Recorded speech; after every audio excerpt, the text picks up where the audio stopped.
All right. Hold on, I got to give this thing a second to catch up. All right, it's got to be working by now. Okay. First, my brains are going crazy right now because I have so much going on. I'm gonna lose my marbles. Hello, Wendy. How you doing, man? Okay. So yeah, I have a lot going on, but I have something I want to talk about. It's not so much a super prepped monologue, but I think I basically know what I want to say. And it's an answer to a question someone asked. And I'll try to paraphrase basically what this guy asked. He's like, yo, Jaimie, what's up? I'm up here in Canada and things suck. How did you know to get out of Canada when you did? Did you know things were gonna suck? How did you know this, man? Or was it just coincidence and you just left and then everything happened to suck after that? So basically the question was, how did I know to leave Canada? Is the basic gist of the question. And this guy's, I haven't been keeping up with what's going on in Canada, but this guy's report was pretty horrible. It sounds pretty bad up there. Anyway, the short answer to this question is yes, it was a conscious decision. And it was basically because I was seeing a complete lack of morality around me. And I thought that people behaving immorally will lead to a terrible future. And that's the short answer. And so I wanted to get away from that, To give a bit more detail, let's back up to when I was a kid. Okay, so I was a kid, right? Believe it or not, there were dinosaurs roaming the earth when I was a kid. And I lived in Canada in a suburb of Ontario near Toronto. Well, not that close, like an hour outside of Toronto. Anyway, so I was growing up. And when I was real young, I wasn't very good in school.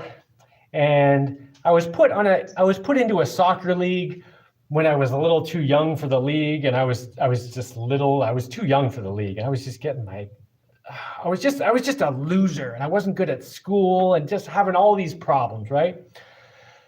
But it was always kind of okay. People would say, that's okay. You're just having a tough time. It's fine. There was always all this kindness and encouragement. You'll get it together. You're buck up, kiddo. You're doing all right. I know you're having difficulties, but you'll be fine. And so I got a lot of encouragement when I was completely incompetent, completely useless, right? Now, somewhere around grade 3-ish, I started putting together why I was having so much difficulty. So one day I'm sitting across desks from this other guy, and we're supposed to share this book. I don't remember what the assignment was or what we were doing, but we're in some kind of groups and we were supposed to share this book. So he was like, I'll read a part and then I'll turn the book around and give it to you and then you can read a part. And I was like, no, just leave the book there, I'll read it. And he's like, what do you mean you'll read it? And I was like, I'll just read it from here. He's like, it's upside down for you. And I was like, so? And he's like, you can read upside down? I was like, well, can't everyone? And then, we kind of put some things together and I realized that I see things differently than most other people. And now this upside down thing, this guy, and apparently most of the people in my class and all these people around me, had a built-in framework of the world, right? Where this is up, that's down, there's the left, and there's the right. And this, as they walked around, they had this. This was their own perspective. It was like a constant that was built into them. And I did not have this at all. So when I looked at something, like if I looked at something to read, even if it was offered to me right side up, I'd have to look at it and be like, all right, let me examine the letters and figure out which direction is up. Okay, there's the up and there's the down and there's the left and there's the right. And every time I read something, I would have to do this.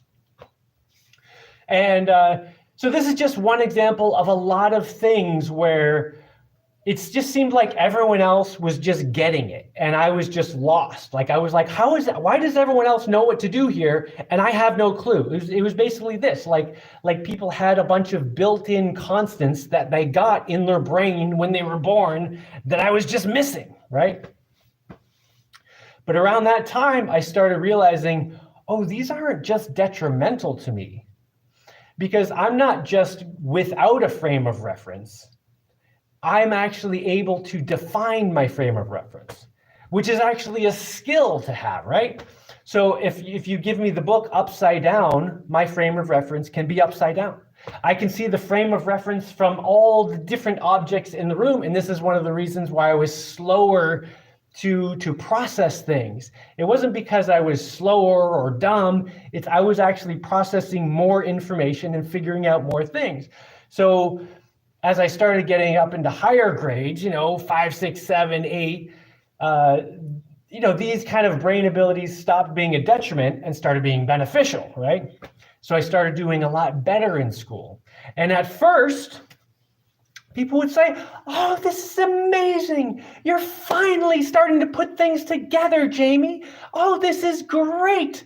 We knew you could do it, right? And I was also starting to do better in sports because I wasn't being stuck in the soccer league where I was too young. I was starting to compete against people my age and starting to kind of do okay, and people would be like, way to go, Jaimie, you're starting to get somewhere. That's great. And I got all this encouragement. And I was like, oh, this is great. Whenever I make improvements, I get all this encouragement, right? So I was like, yeah, I'm going to improve a lot. I'm going to improve so much. I'm going to make all these improvements. So around maybe high school, maybe a little before high school, I was making really good improvements, like doing amazingly well in school and just starting to do really good in sports and just all kinds of things. I was just doing really well. And I started finding there was a diminishing return. The better I got at things, the less excited people were, the less encouragement I got. And somewhere around the beginning of high school, I realized that people were starting to downright resent me. And like parents and teachers and people who I thought would be excited about me doing well. No, they were kind of like annoyed that I was doing well, right? And then through high school, I realized, okay, I have to not do things for other people's approval because they're not giving me, but I need to do things for myself, right? So I started doing things because I wanted to do well at them.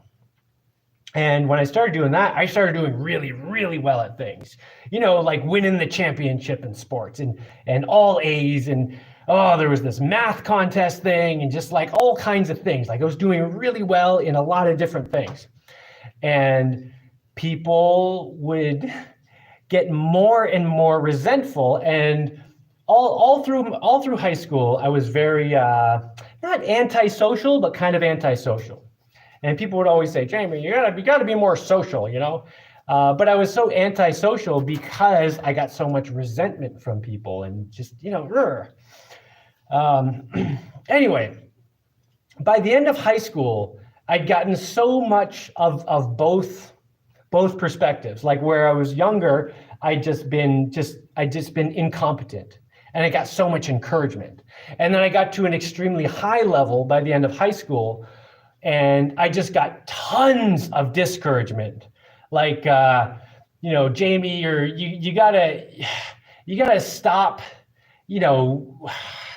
trying so hard because, you're making other people look bad. And, why do you have to do all that? Just all this discouragement. And then a lot of it was taken for granted. Like, oh, Jaimie, you're just lucky that you got all this stuff. And like, I got so much negative feedback when I was performing at my best. And I got so much positive feedback when I was at my worst. And I mean, there were a lot of other moral issues that I was seeing, but this one thing really stood out where I was surrounded by a society, a culture around me that rewarded incompetence and just ridiculed and just had resentment toward excellence. And I would observe it in other people, like the people who were doing really well at things. I would hear people talking about them behind their back, like, sore winner, and I hope they get a flat tire on the way home. And, just like all this little resentment toward people doing really well at things, and people who were doing crap, like, oh no, not fat. You know, everything is fine. You're perfect. You're beautiful just the way you are.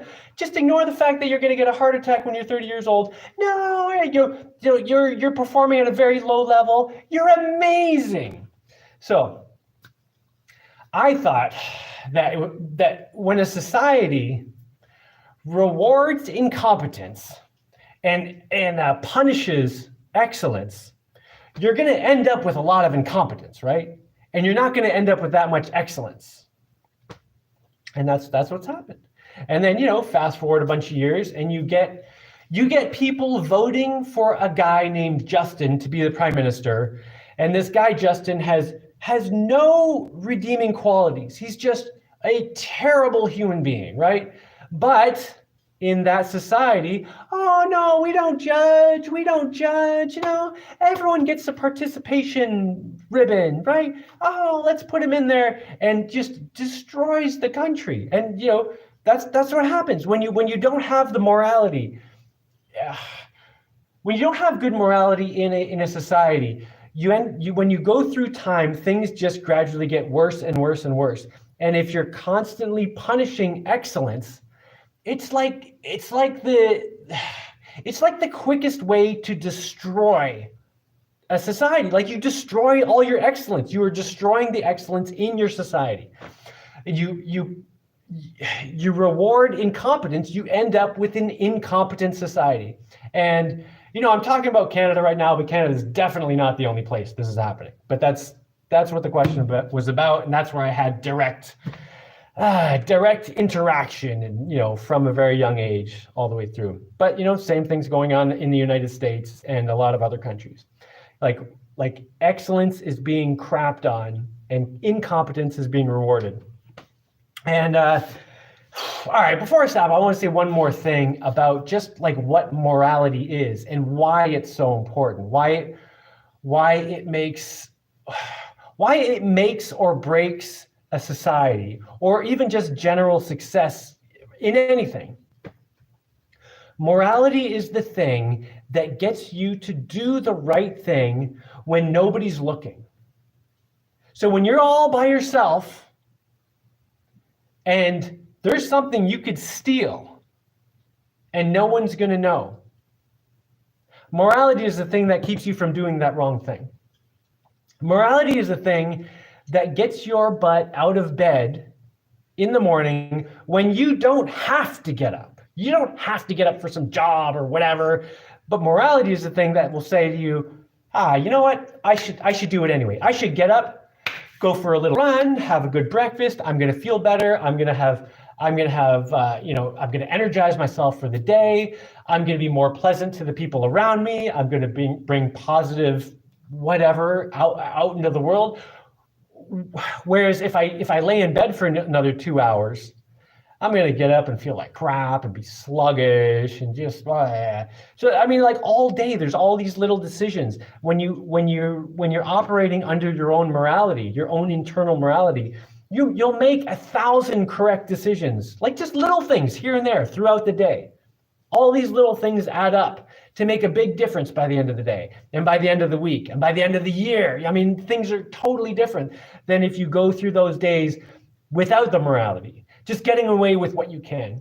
And now there's one more step of this morality that I want to talk about, which is when you have even better morality, you can do the right thing even when other people are telling you not to. And that's when morality starts getting really, really valuable. When you can say what needs to be said and you can do what needs to be done, that needs to be done and needs to be said, despite 1,000 people telling you, no, don't do that. Do not do that. Don't you dare do that. And you just say, no, this is the right thing. I'm going to do it. It doesn't matter how many of you wag your finger at me. It doesn't matter how many of you scream at me. Even if no one can hear me, I'm going to say the right thing. And that's what saves cultures from nosediving. And that's what's missing. I mean, that's what's missing all over the world, is people just don't have morality. People are not behaving with morality. and morality has been replaced by laws. And laws say, you can do this, you can't do this, you can do this, you can't do this. But then there are all these gray areas that haven't been covered. Because if you're writing down laws, you can't cover everything. Even with 1 million laws, you can't cover every nuance of every situation of everything that could happen. So there's going to be holes. There's going to be all this stuff where people will say, well, there's no law that says I can't do it, so haha, whatever. And that's where your morality has to come in.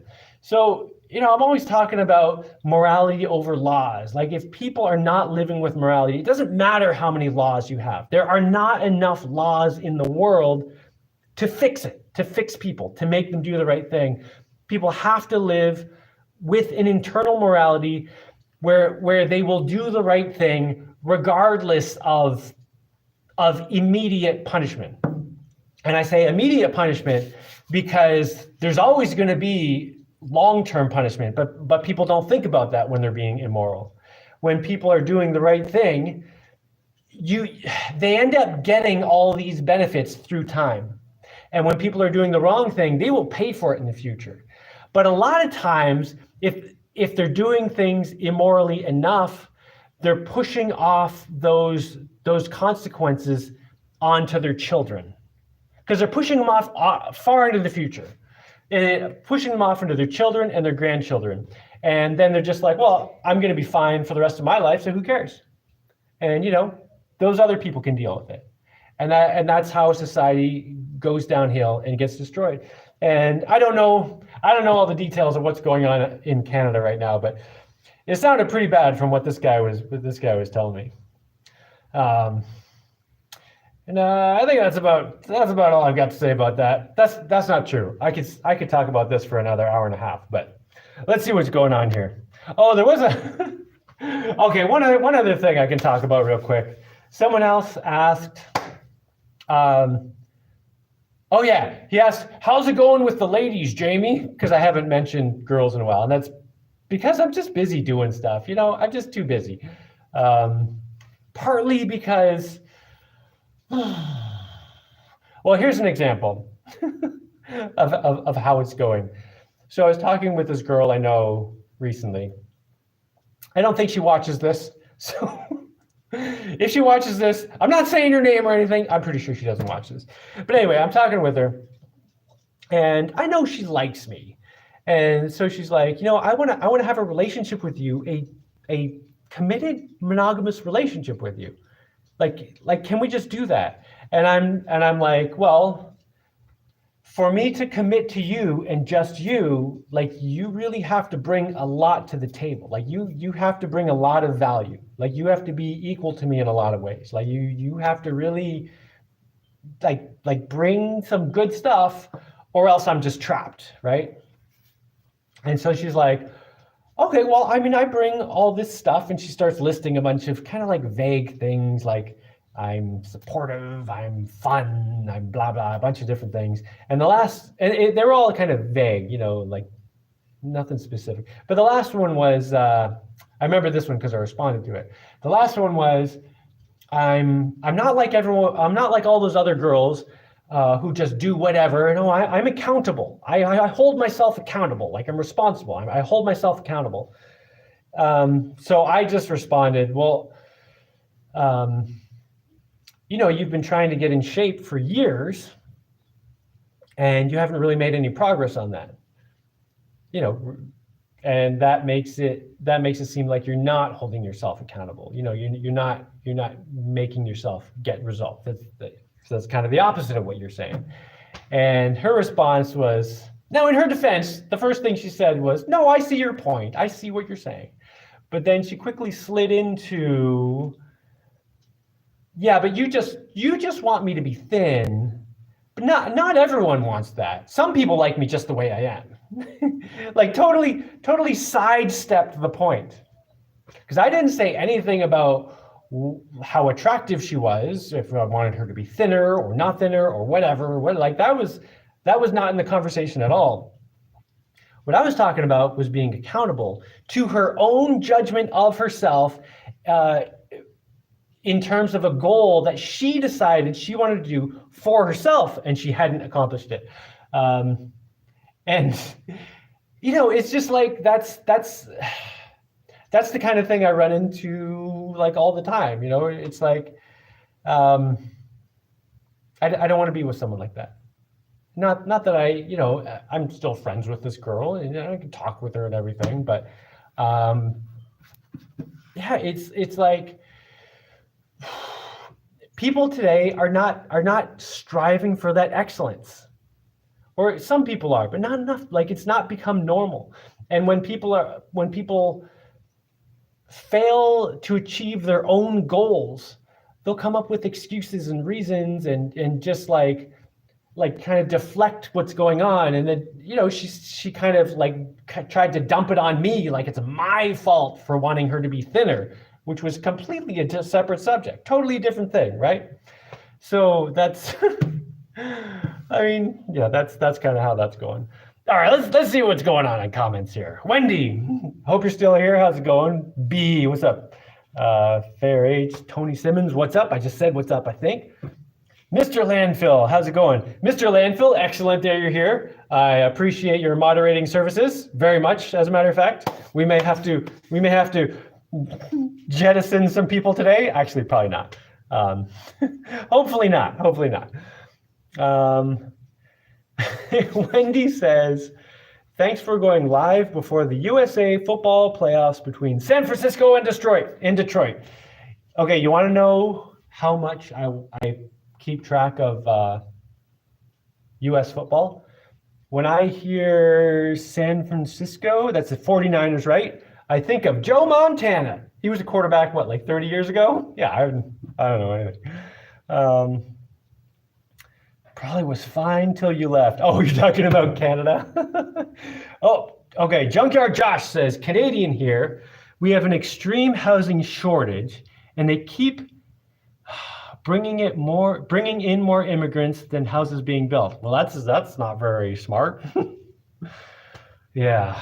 Dude, you're still a kid at heart. That is true. In many ways, I am a child. However, I have learned that having a, what's the word?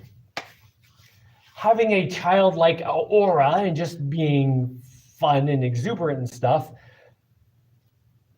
you can have that and be a man. You can be a manly. What's the word for that?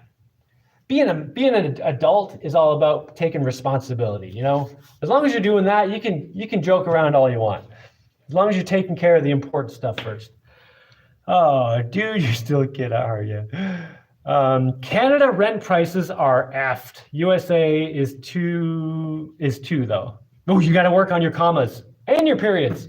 But yes, yeah. I mean, oh my God. When I hear people talking about what they're paying for rent right now, oh, it's insane. And people are just working their butts off. Like, oh, it's really depressing. And this is so taking a hard look at the world today, like really seeing what's going on. It's difficult to do because it's so depressing, but you kind of have to do it. You have to look at the world and just say, okay, I'm going to see, I need to see how bad it is, because that's the only way you can figure out what to do to make it better. And, chances are you're not going to make the world in general better. Like, I can't save Canada or the United States, but I can make my world better. Like by moving to a place where I can, own a piece of land and build my own house and not have rent. Like, just think about anyone who's paying a mortgage or paying rent. Just imagine how much your life would change if you didn't have a mortgage or rent. Like, it was just gone. Like, there are ways to make that happen. You might have to think outside the box, be a little crazy or whatever. You might have to really take a hard look at the world and say, okay, there is some really bad stuff going on and it's depressing, but now that I've seen it, I can kind of figure out what to do. Or maybe you have to see how bad it is so that will inspire you to say, to give up on that, to give up on the dream, the dream that the government's going to save you and, everything's going to be fine, Maybe you got to take a real hard look and see how depressing it is. And then you can say, okay, I need to change the rules. and then change the rules for yourself, you know? Looks like it will be the Kansas City Chiefs will win the other Super Bowl slot. Oh, I have no idea.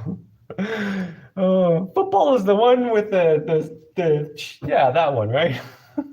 Hey, Jaimie, great work on the lumber milling with the chainsaw. Hope your weekend was great.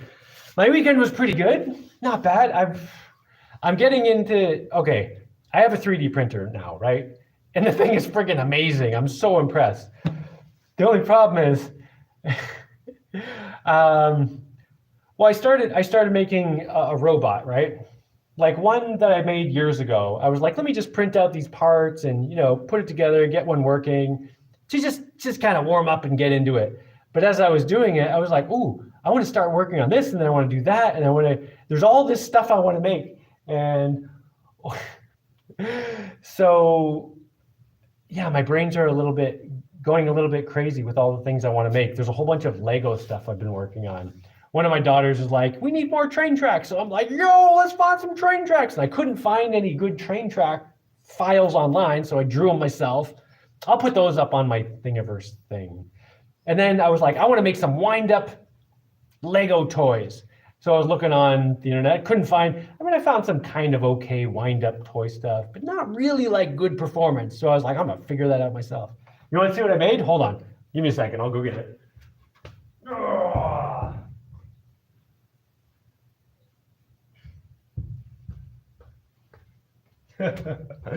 Okay, this is my Lego wind-up motor. Oh, I need better lighting here. Which way is the sun coming in? There's no sun coming in now. Yeah, so this is my wind-up motor. This big part in the middle here is a spring, and that's also a spring. You know, it's like wound up around a thing, and then there's a little bit of funny physics going on here, but it's not that complicated. I can explain it in a video or something.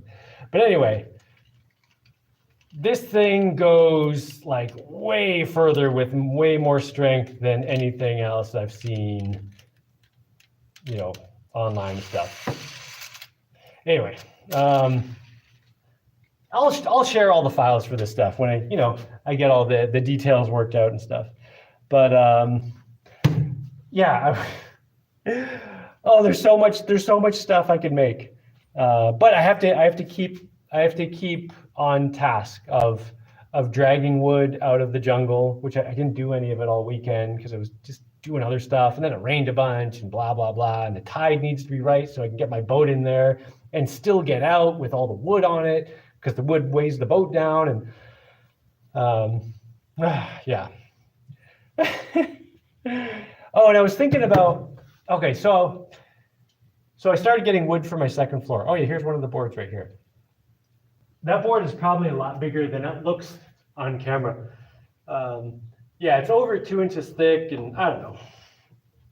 It's a pretty hefty board. There's a bunch much thicker ones over there, and I've got, I don't know, a couple hundred of them out in the jungle. But they obviously have to dry out, right? And they shrink as they dry. And the joists, like all the framework under the floorboards, all the joists and everything, I think I can build those pretty soon. Because if that shrinks a little, it's not a big deal, you know. It'll all shrink roughly evenly, so the top will still be the same. But the floorboards, when they shrink, they leave gaps between them. And I'm kind of thinking that gaps between my floorboards on the second floor may not be an issue. I don't think it's going to be that big a problem, because I'm going to have like all these mats up on the floor, you know, like, and carpets and stuff like that, wherever we're playing with Lego or whatever and stuff like that. And I was thinking it might actually be good to have little gaps between the boards for ventilation. So, you know, if any moisture gets trapped in there, it'll have somewhere to get out, right? So maybe it will actually be good to have gaps in my floorboards. And then anywhere there's like a Lego zone, I just have to put down carpeting or a mat or some kind of thing. But I'd want to do that anyway, because I want to make it a nice, comfortable spot for the Lego zone, of course. And then, yeah, I'm starting to think I don't need to wait till the wood is totally dried to build the second floor. I also don't want to wait for it to totally dry because that's going to take a while. Anyway, okay. Oh, let's see. Where was I on here? Oh, great work on the lumber mill. Right. Yes, USA housing is bad too, but still much cheaper than Canada. Yeah, I've heard Canada's getting really, really bad. Where does Jaimie live now? Looks like a great life. I'm in Panama. Yeah, off the coast of Panama in the Caribbean Ocean. I'm on my own little island here, which is awesome. Oh my God, I love it. I love being on my own island. Because like, if you have neighbors who are awesome, it's great. But if you have, like, you hear so many stories about neighbors who are just a pain in the butt, and their tree is hanging over your fence and dropping leaves, and you cut it, and then they get angry, and there's all these,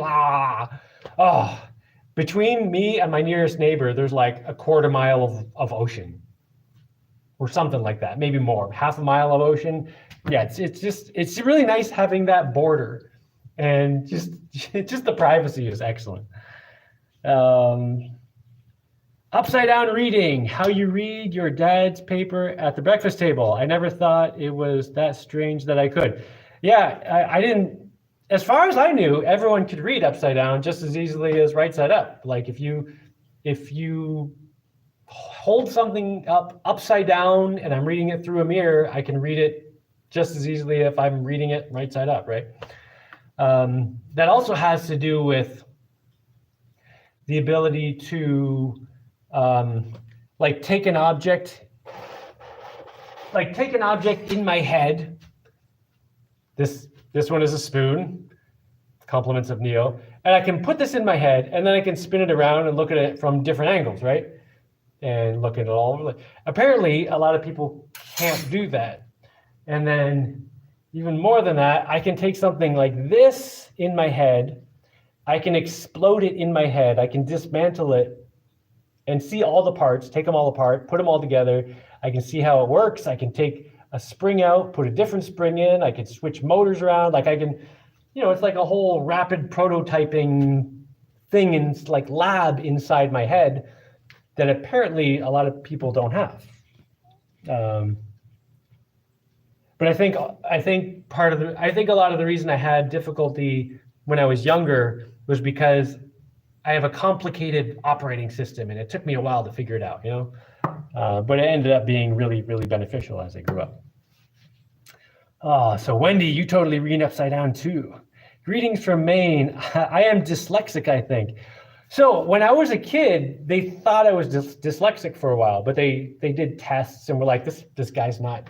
Well, let me turn on light. This guy's not dyslexic. He's not. We're not getting that from him at all. He's not. What was the other thing? What is it when you're on the spectrum? Autistic. They're like, he's not autistic. We can't figure out what's wrong with him. He's just weird. Yeah, it's just weird. And then once I figured out how my brain works, everything's great now. What would you say? Wait, maybe I'll teach my baby to read upside down and right side up. Yeah, man, totally do it. Once I figured out that the benefits that I had from my brain working differently than other people's, realizing that other people, like most people, I guess, have this is up, that's down, that's left, that's right, and they that's their perspective. But when I look at the world, I don't see it from my perspective. I see it like there's everything has its own perspective. And if something's on its side, that's the top, and that's the left, and that's the right, and that's the bottom. And things are in all kinds of different orientations, and I see their perspectives, and I realized that if I unlearn all the stuff I learned in school, I get more and more of those kind of abilities, which become really, really useful if you're doing any kind of math, physics, or engineering, anything like that. It gets really useful. Even like driving. When I was learning to drive, I took driving lessons from this guy like 1 day a week for a month or something. And he was like, okay, I want to give you a special lesson now to really clue you in on the things you can't see around the car. So we're in a parking lot, and he goes and puts this like plastic bottle on the ground, and he's like, okay, drive up to the plastic bottle till you think the bumper's right up to it. And so I drive up to it till I can't see it anymore. But then I keep driving because I can see it in my brain, and I can see, and I get my bumper right over it. And I stop, and we both get out, and the bumper's there, and the bottle's right there.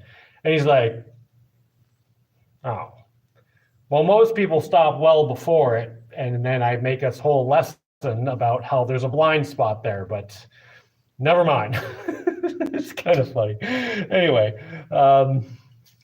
what would you say to someone that is physically disabled to improve their life and create an independent life? That's always a difficult question.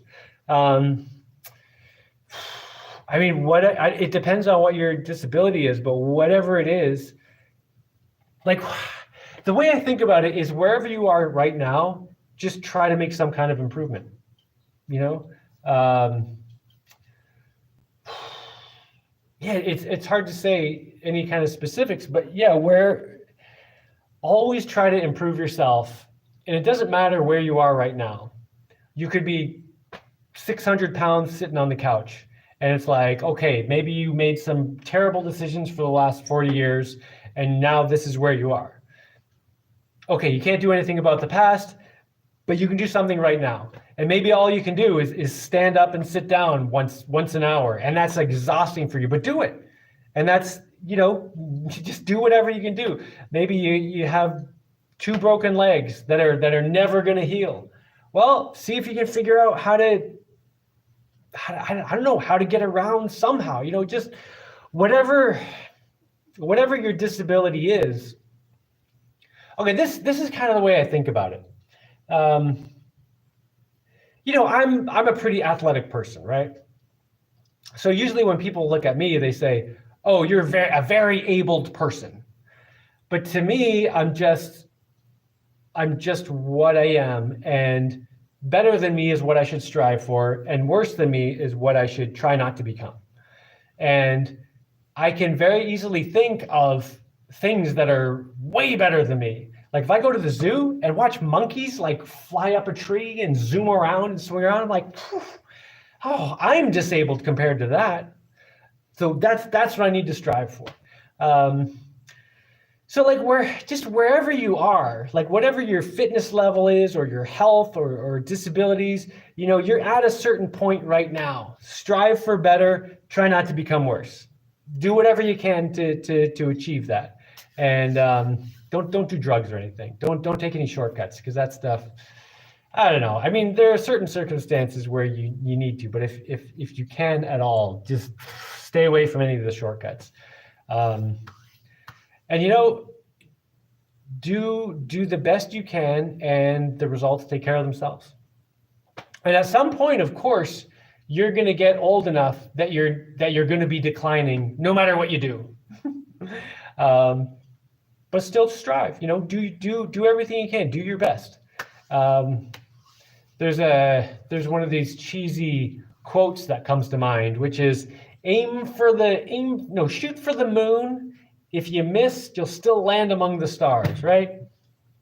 And I mean, that's kind of the way I think about life, is just literally just try your best, do your best. And then whatever happens, you don't have to worry about the results. You just have to worry about doing your best. Whatever results come up, that's what comes up. But yeah, that could be a long conversation.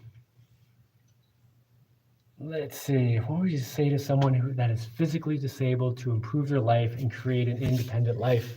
Yeah, just try to make improvements, whatever you can. Like look at the problem and try to figure out things one step at a time, whatever you can do. Man, that's excellent, Jaimie. Thanks, man. Wendy says, in college, my sculpture professors thought I had an unusual 3D imaging mind. I guess it is rarer than I thought. Apparently it's very rare. Yeah. Yeah, I didn't. And it's funny I bet, Wendy, you had the same experience where you grew up thinking, well, of course everyone can do that. It's just a normal thing, right? And then at some point you find out that no, not everyone can do that. That's actually a weird, unusual, and amazing ability, funny thing is, I can see the way my brain works in two of my kids, definitely. Maybe more, but definitely in two of my kids. And it's funny, like one of my daughters who definitely got this thing from my brain, she was like, it was maybe a little bit concerning when she was younger and seemed a little slow, you know? But I just kept thinking, well, I was kind of like that when I was a kid. And then as she started getting older, it's like things started clicking. And I was like, there it goes. Now she's got it. And now she's like, she is on top of stuff. It's really cool to see. It's really great. But if she went to school, she would have had a really difficult time for several years at the beginning. Although now she'd be walking all over everyone. Amen, brother. The important part about intelligence is the ability to seek and define patterns, not find and be told patterns. In my opinion, frame of reference is the most useful pattern to define. Yeah, there's a lot of stuff you just said there, but yeah, super important stuff. Another really big part of intelligence is just honesty. And I think this has a lot to do, I'm saying this partly because it's, an adventure builder virtue. And, I made up this adventure builders club thing that I should probably talk about more at some point. But anyway, you're saying, not be told the patterns. So this has a lot to do with seeing the world from your own mind and discerning the truth and the patterns and seeing the cause and effect of things without being told. Because once you're told things, what you're told may be wrong or may be right. And if you're not using your own mind to vet that information, to double check any information coming in, then you're just subject to whatever you're being told. You're limited. You're very limited by what you're being told. Jaimie, how is your musical rhythm? Well, what was it? I think it was like grade 4. There was we were having this big musical performance of all the little kids. And I got stuck with the triangle. Ding, ding, ding, ding. And I was like, oh man, I want to have one of the fun instruments. But they're like, Jaimie, you can keep a beat for the entire song and no one else in the class can do that. So you're doing the triangle. So I had to sit there and go bling, bling. So I can keep a beat. I used to be very musical, but then I don't even know if I want to tell the story. I've told this before, but I'll tell it quickly.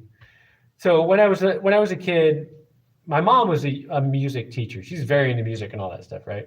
And my older sister, very into piano lessons, and we had a piano in the house. And I would play stuff on the piano. I would make up songs, and I would have a great time, like playing on this piano. And my mom one day is like, that's actually sounding pretty good. What do you think about going to piano lessons? And I was like, oh, no, don't wreck it for me. I like this. I'm enjoying it. No. And she's like, how about this? You go for a year, and if you don't want to do it after that, fine. And I was like, 1 year?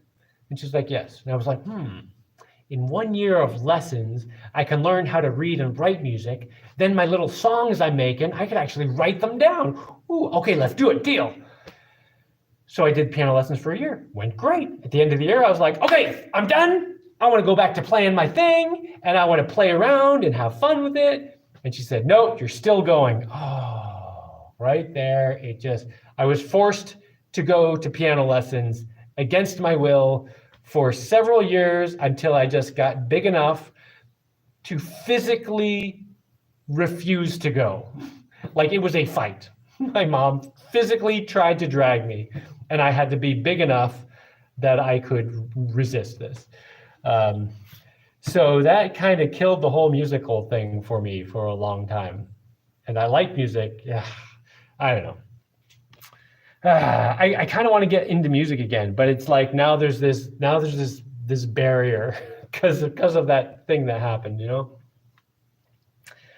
Oh, Losher says, I found you from your spider. You've always hit the nail on the head. Well, thanks, man. Although I gotta say, I probably screw up once in a while, but I do appreciate it.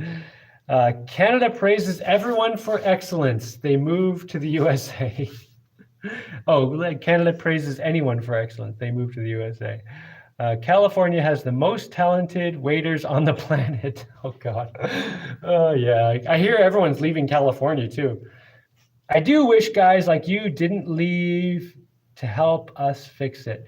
Well, so every once in a while I think about, well, when I was okay, part of the problem is I left Canada and went to the US.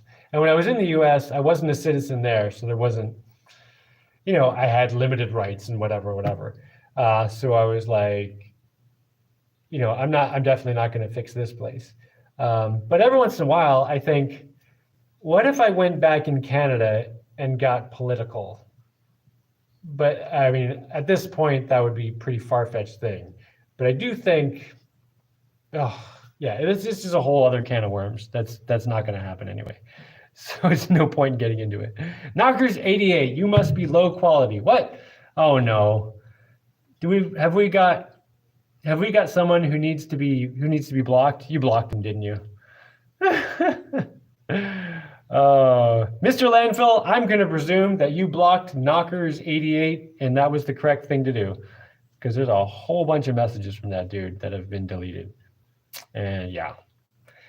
Let's see. He's got a family. I do have a family. And let's see.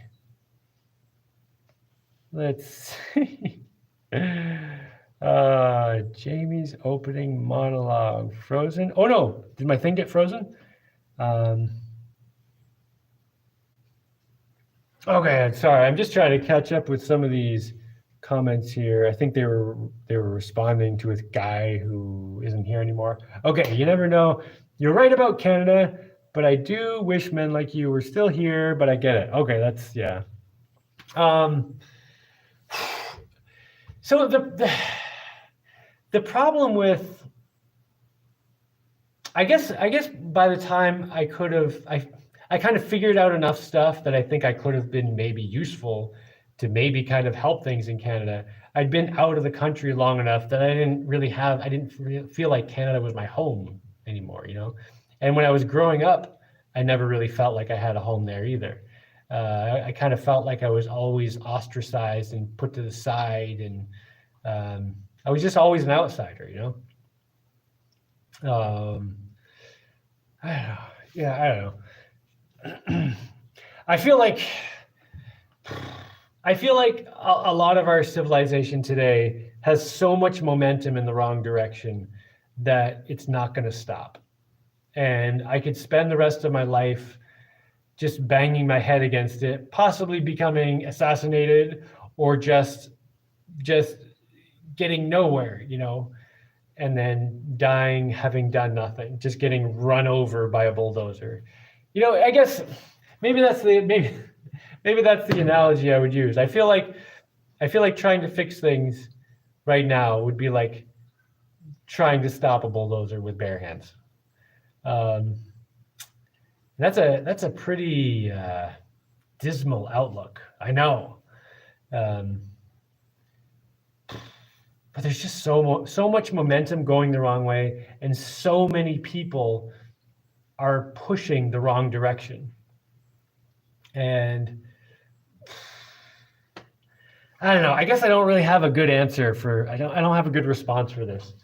I'm trying to do what I can doing this YouTube channel and, giving out whatever advice I can. I feel like this is kind of the best thing I can do in terms of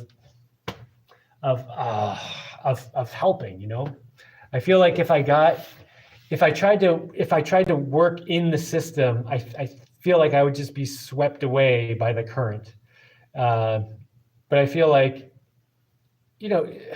like going off on my own thing and setting up a life like I'm doing here, and then sharing that with people, I kind of feel like that's the best thing that I could do to have a positive impact on the world, on Canada or anywhere.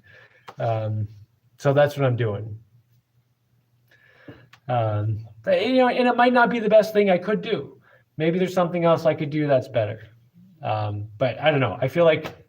I hope this is helping. So I don't know. I'm going to be thinking about this all night. And I'll probably come up with a better answer to this whole thing later, or maybe I won't come up with anything. Anyway, let's move on for now. I guess I missed a lot since I last saw Jaimie and family. All right, Rick and me, when was the last time you were here? I can tell you what's been going on. I moved to Panama. I bought some islands. I live on a little island right now. I built a 4-story house for myself. Oh, you know what? Watch the Adventure Builder movie. That will fill you in on a lot of stuff. I tried to do a good job on it. I tried to make it inspirational, there's some depressing parts and some fun parts and some funny parts and some parts that make me cry, but I feel like it's overall got a positive message in it. I try to do a really good job. Anyway. Oh, and going back to music, I still want to put music in that movie, but I still have this block, Anyway, you're right about Canada, but I do. Okay, amen, brother. A big boy and a bigger man is the term. For childlike aura that don't take no crap, doesn't receive and poop. Yeah. When I was growing up, this kind of reminded me of one of the mantras I kept repeating over and over and over when I was a kid and kind of getting crapped on a lot. I kept saying to myself, this sounds so stupid now, but at the time, it was like one of the only things that kept me going was, I'm not going to take crap from anyone. I'm not going to take crap from anyone. I'm not going to take crap from anyone. I'm not going to take crap from anyone. Because I had some pretty bad bullies, like adults. Like, it's bad enough when you're a kid, when you're like 10 years old, and you have like 12 or 14-year-old bullies. And I had a few of those. But compared to the adult bullies, I started fighting back against all the kids, and I got rid of those bullies pretty quick. But when you're a little kid, when you've got adult bullies, man, if anytime I see an adult bullying a kid, that really gets me. Yeah. It's not safe to be an adult bully when you're around me. If you're bullying kids, don't do that. All right. I didn't use comments, yeah. I like your boat design. You are good with shapes. Well, thanks, man. I like my boats too. Yes, not just seeing shapes, but making them. I appreciate your advice to the guy last week. You ended up landing on a different answer after you figured out what was going on, but you gave the best advice. Which thing was I talking about? I don't even remember what I talked about last week. Oh yeah, you said get one solar panel. Right. Kudos on your woodwork. Longtime fan from Florida. Ah, yes, I've spent a lot of time in Florida. Don't get 1,000 watts right off the bat, because the point is getting off that stuff and getting back to primal existence. Yes. Yeah, okay, now I know what you're talking about. I once made a wind-up connects with those little wind-up motor units that had a center of gravity such that when it hit a wall, it flipped off one axle and on to another and turned around. Well, that's pretty cool. So this wind-up thing I made here, the way it works is it has... I'm going to have to explain this in a video, but I'm going to explain it real quick now. I wanted to come up with a way to gear something up a lot with as few moving parts as possible. So I did a thing where this gear is bigger than this gear by a few teeth, and this gear is bigger than this gear by a few teeth. So that when they turn, these two gears turn at a slightly different rate, and that winds up the spring. And a slightly different rate means, it has to do a whole bunch of rotations before it actually rotates the spring once. So anyway, and it does it with just, with just 2 axles. Whereas a lot of the other, well, like every other design for a wind-up thing that I was seeing online, just used a whole bunch of gears, and every axle adds more resistance. Anyway, let's see. Could you use a minimum of screws on the floorboards and just move them in a few years if the gaps get too big? If my floor was like rectangular and 90 degrees, yes. So the question is, could I, when I'm putting my floorboards together on the second floor, the boards are going to shrink and they're going to leave gaps between them.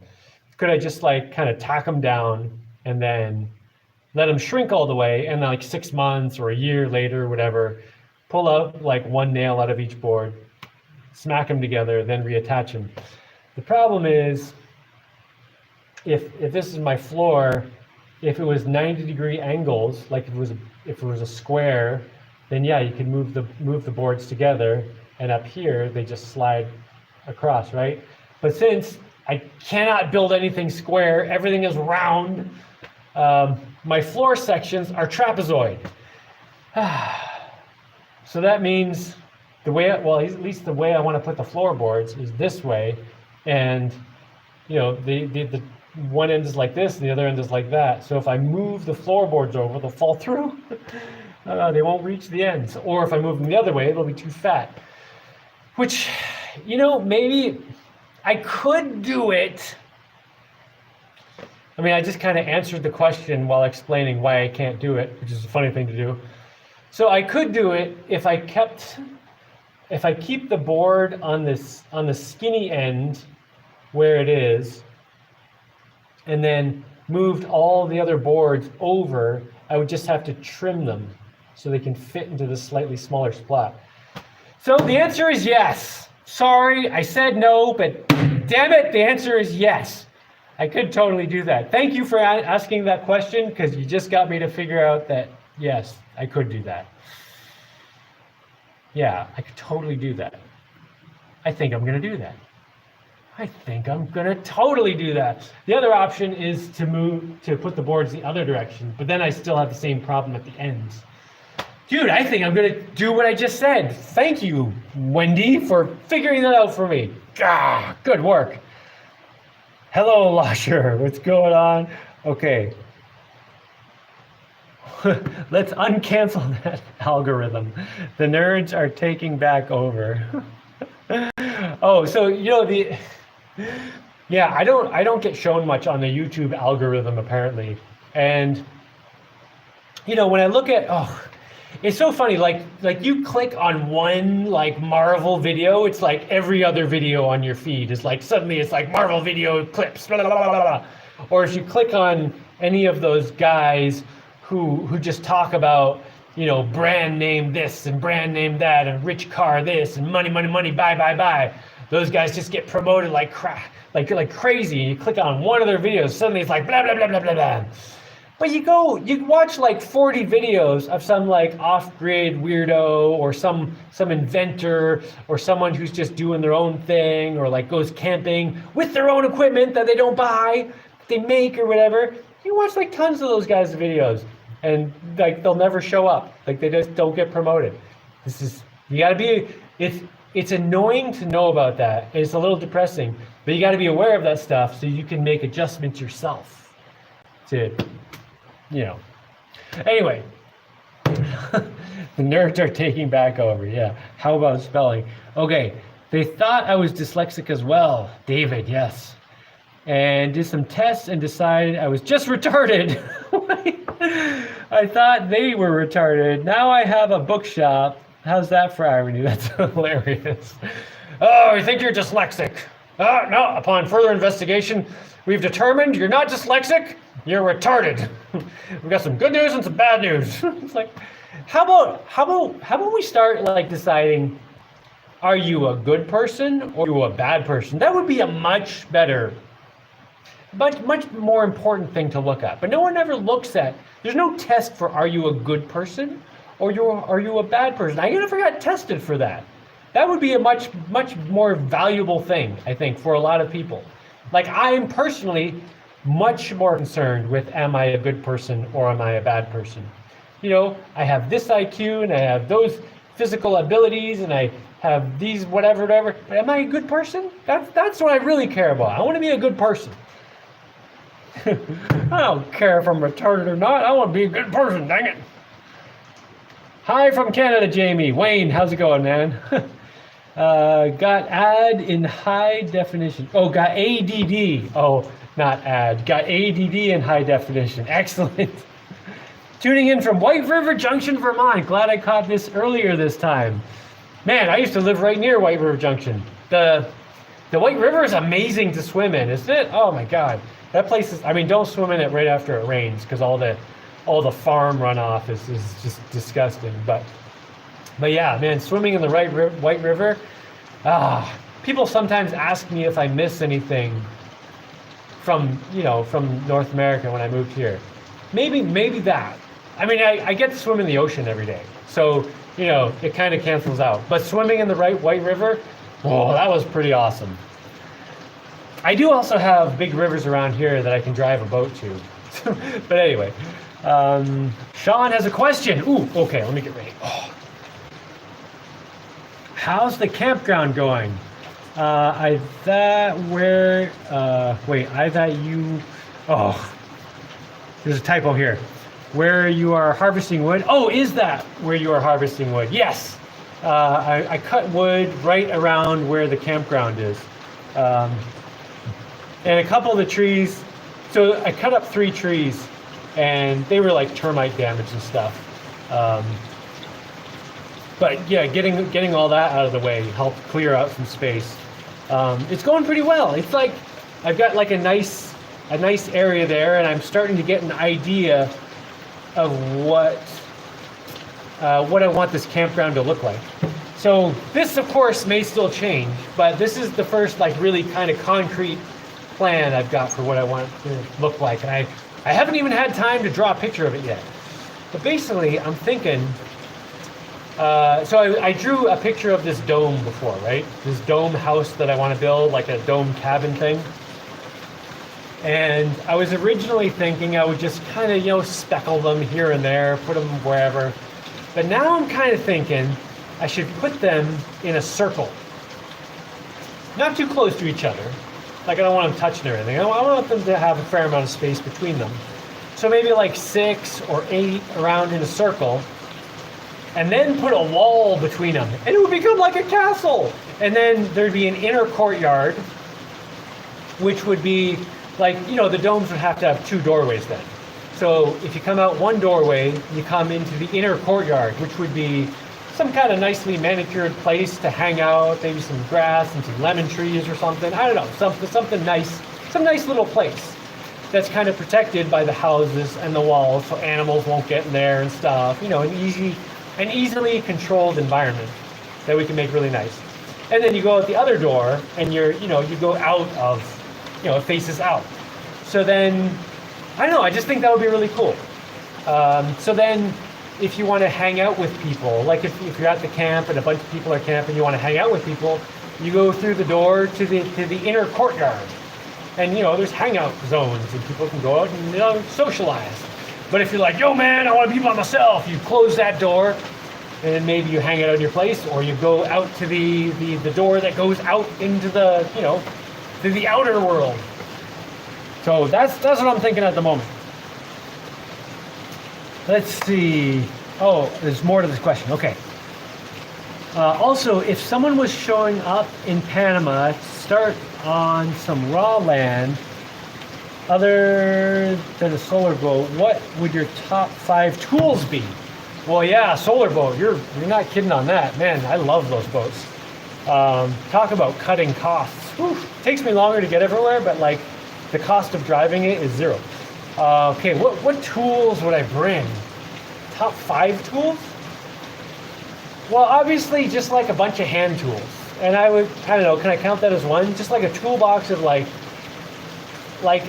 just the basic stuff, good quality. A hammer, some wrenches, pliers, like needle nose pliers, the snippers, a good set of strong pliers, like vice grips, just like a good set of basic hand tools.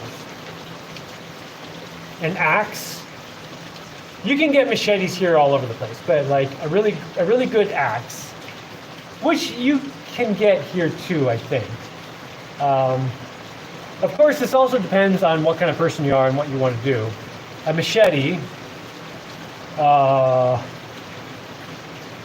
I guess I would just list a whole bunch of hand tools. Shovels, a wheelbarrow, yeah, like shovels, a wheelbarrow, and a bunch of good hand tools. A bow saw. I currently do not have a bow saw, and I keep thinking, oh man, you know what I could use right now?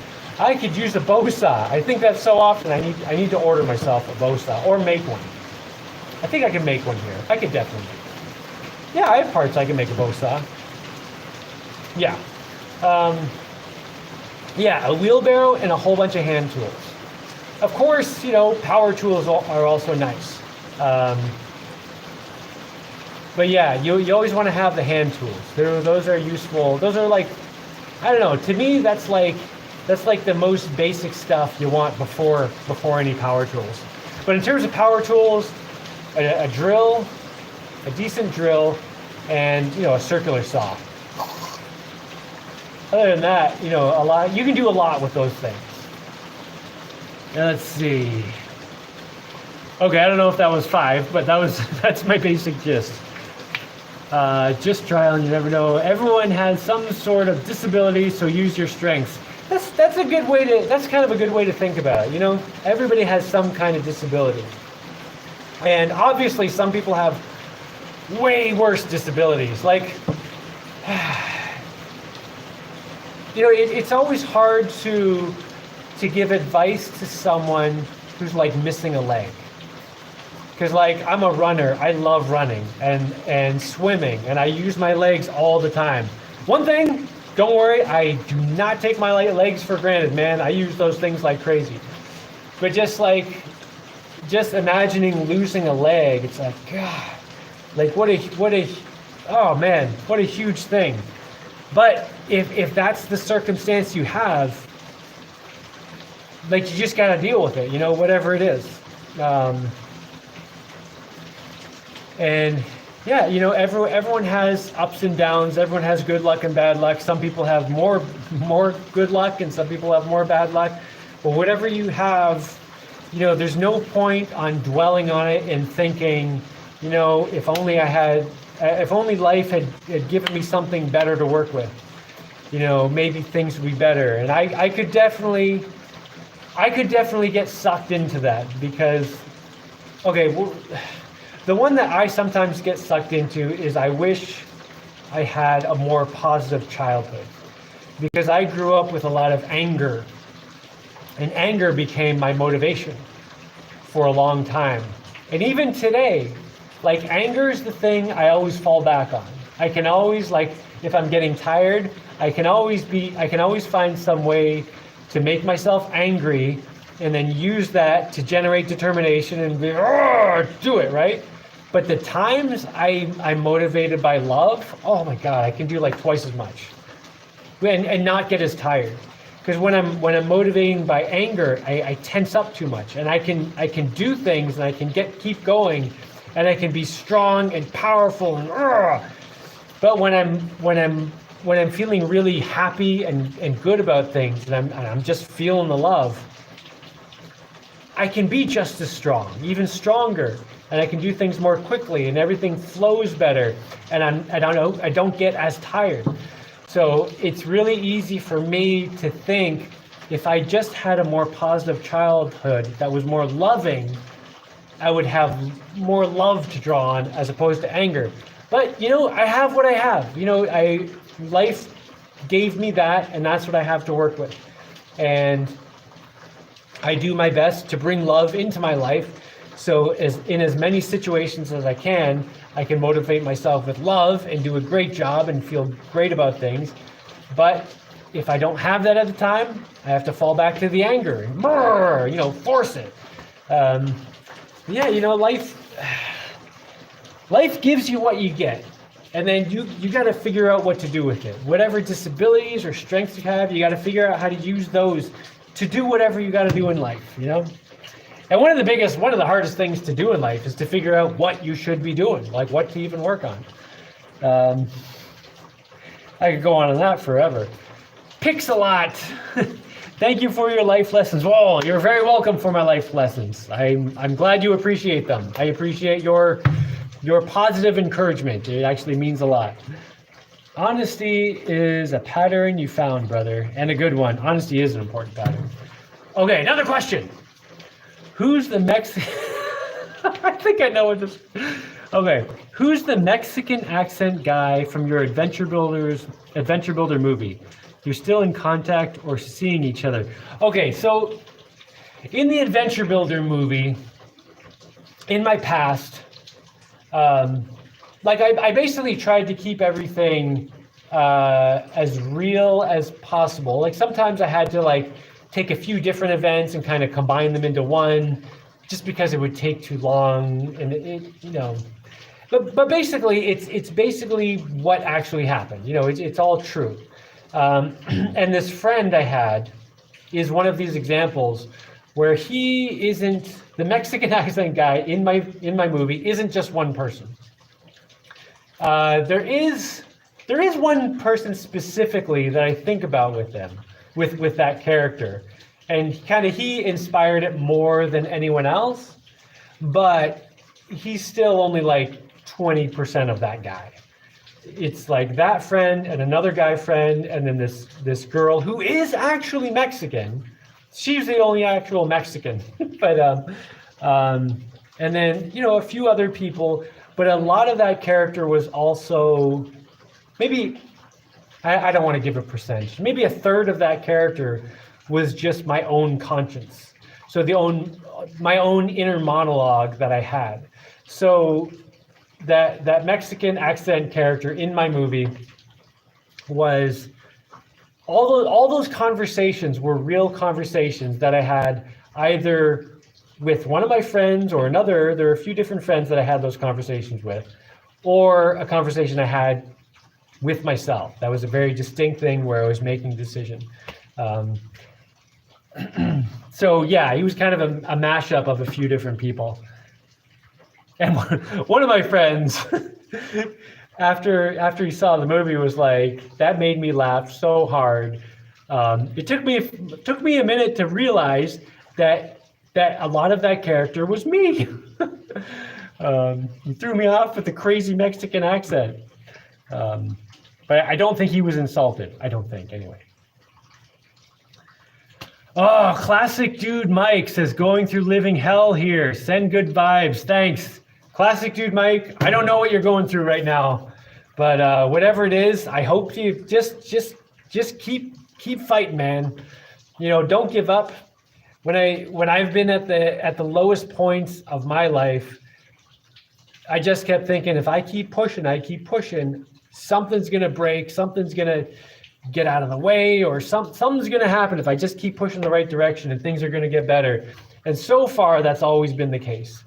So, man, if you're down in the bottom of the pit, keep looking up, keep going, keep doing whatever you got to do. What was it? Winston Churchill, wasn't it? Wasn't he the guy who said, if you're going through hell, keep going. So, man, whatever you're going through, just keep going. Don't give up. Keep pushing. Something better will happen if you just keep pushing. And maybe you'll die trying. But there's no point in giving up. Do or die, man. Go for it. Do whatever you got to do to improve circumstances. Dawn, nice to see you live. Hello, Dawn. How are you doing? Get exercise says, thank you, Jaimie. I love your name. Get exercise. Dawn. I love that name, Dawn, too. Losher says, nah. If you came back and got political, you'd be successful. Sorry for the sass. Against Knock, I don't back down. I don't actually know what that conversation you're talking about a guy earlier who I think ended up getting booted, and I didn't read any of his messages, which is probably a good thing. So thanks for booting him before I read any of it. But yeah, don't back down. You're right. So you think I would actually be successful politically in Canada? I don't know. I mean, it's possible, but it's kind of a far-fetched idea. I guess it's not something I really even think about. I haven't even been in Canada for like 10 years. And I haven't lived in Canada for like 25, 30, something, I don't know. Your GTG, what's your GTG? What's GTG? Isn't that gotta go? GTG? I don't know. Change is hard for people. They limit themselves. Change is hard for people. Yes, it is definitely hard. Being someone who's gone through changes and forced changes, I can definitely say it has been very difficult to make changes. I'm trying to make certain changes right now that are difficult. One of my old friends, well, she's not that old. She's older than me though. Well, but I haven't seen her in a while, so I guess I'm calling her an old friend. Anyway, one of my old friends used to call things like this recalcitrant. Yes, it's difficult. It's recalcitrant. It's difficult to make changes, and yeah, I'm trying to make a couple changes in myself right now. Just things in terms of I kind of feel like I got dragged down for a while, and I'm trying to get my positive mojo back, and I feel like I'm getting there. I'm starting to recognize that stuff. It's something I've had before, so it shouldn't be as hard to get it as it was the first time, and I feel like it's starting to come back. I'm starting to feel like I'm getting my positive mojo back. Still difficult though. What do you use for 3D modeling? I wouldn't recommend this, but I use SolidWorks, and it's expensive. Okay, here's the deal with SolidWorks. I got an old version from someone for free many years ago when I was working in the toy industry. And at this point, I'm still using the same version, and it's so old that if I run it on my computer, it says, this version of SolidWorks has expired, and it won't start, it won't run. It also won't run on Windows 7, which is my current operating system on my new computer. I know Windows 7 is so old, but it runs on Windows XP. So I have another computer that is running Windows XP, and the date of that computer is set to 2011, and that computer is never online, so the date never gets fixed. So I can run SolidWorks, my old version of SolidWorks, on that computer. And the other program I use is AutoCAD. And I think it's AutoCAD 2005. So also very old, but they work. I've kind of been looking into doing something else. I downloaded FreeCAD, and I found it extremely convoluted. It's so complicated to do the simplest things on that program. I'm not sure if I'm going to try to continue learning with that. It was just really a pain in the butt. Yeah, so currently I use a really old version of SolidWorks and AutoCAD, depending on what I'm working on. Evening, what's up? Hey, I helped, I think it says, it helped me a lot. Your channel, its lack of politics, the rooted life you have, the ABC code, that's the Adventure Builder Club code. That was the best thing you could do for me. That's all I can know. Yeah, for me too. Coming up with, when I came up with the Adventure Builder, I gotta show you actually one other thing. Hold on, I have to run off to the dark. I'm gonna get something, I'll be right back.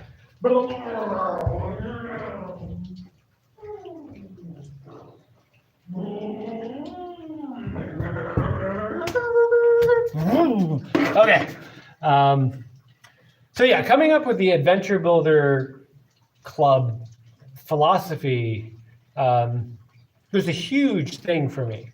So what it did was it just really simplified morality. It just made it so it was a lot easier and smoother to make moral choices. Because before that, I always tried to make the right decision. I always tried to do the right thing. But a lot of times I'd be in circumstances when I'd be like, wait, what is the right thing? And I'd have to sit there and think about it for a while and be like, okay, and just really figure out what consequences are going to happen and all this very different stuff, and then come up with a decision.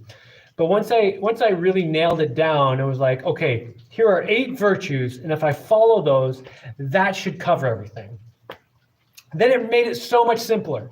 Like in any circumstance, unless it's like life-threatening or there's some really serious consequence, in any circumstance, I just tell the truth. Just tell the truth. And it takes so much decision out of the way. And that's honor. Another part of honor is follow through. So if I'm ever in a situation where I've told someone that I'm going to meet them somewhere, I don't have to think about whether or not I'm going to be there. Oh, can I come up with an excuse to not go if I feel like not going? Or, all that's a waste of time. I don't have to worry about that. Because if I say I'm going to be there, I'm going to be there.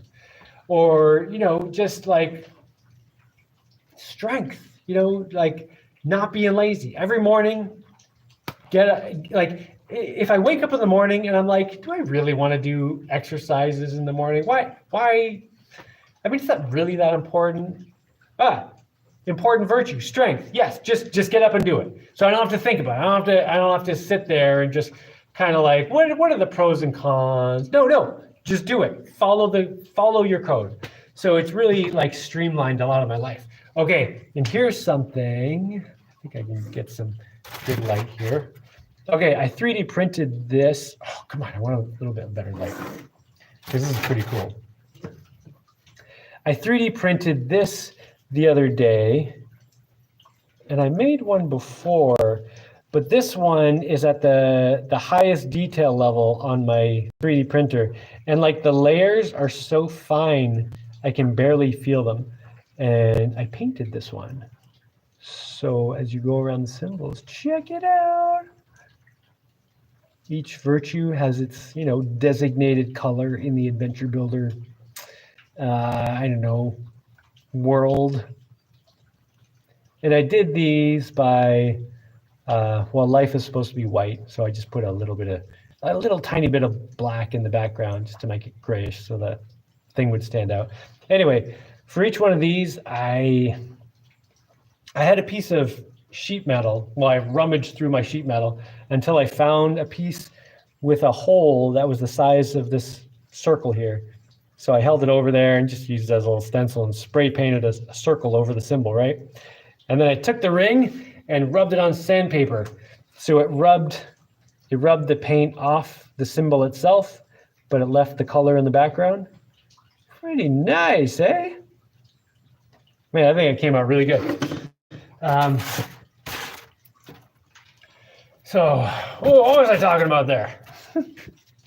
Yeah, so the Adventure Builder thing, it's been a huge valuable I think that's the most valuable thing that I've ever done in my life, is just like nailing that stuff down, kind of, And it's nothing new. It's all principles that have been around forever. It's just really obvious things that everyone should be taught when we're kids, but because we have a broken society, we're not taught this stuff, right? And it's not even that complicated to understand.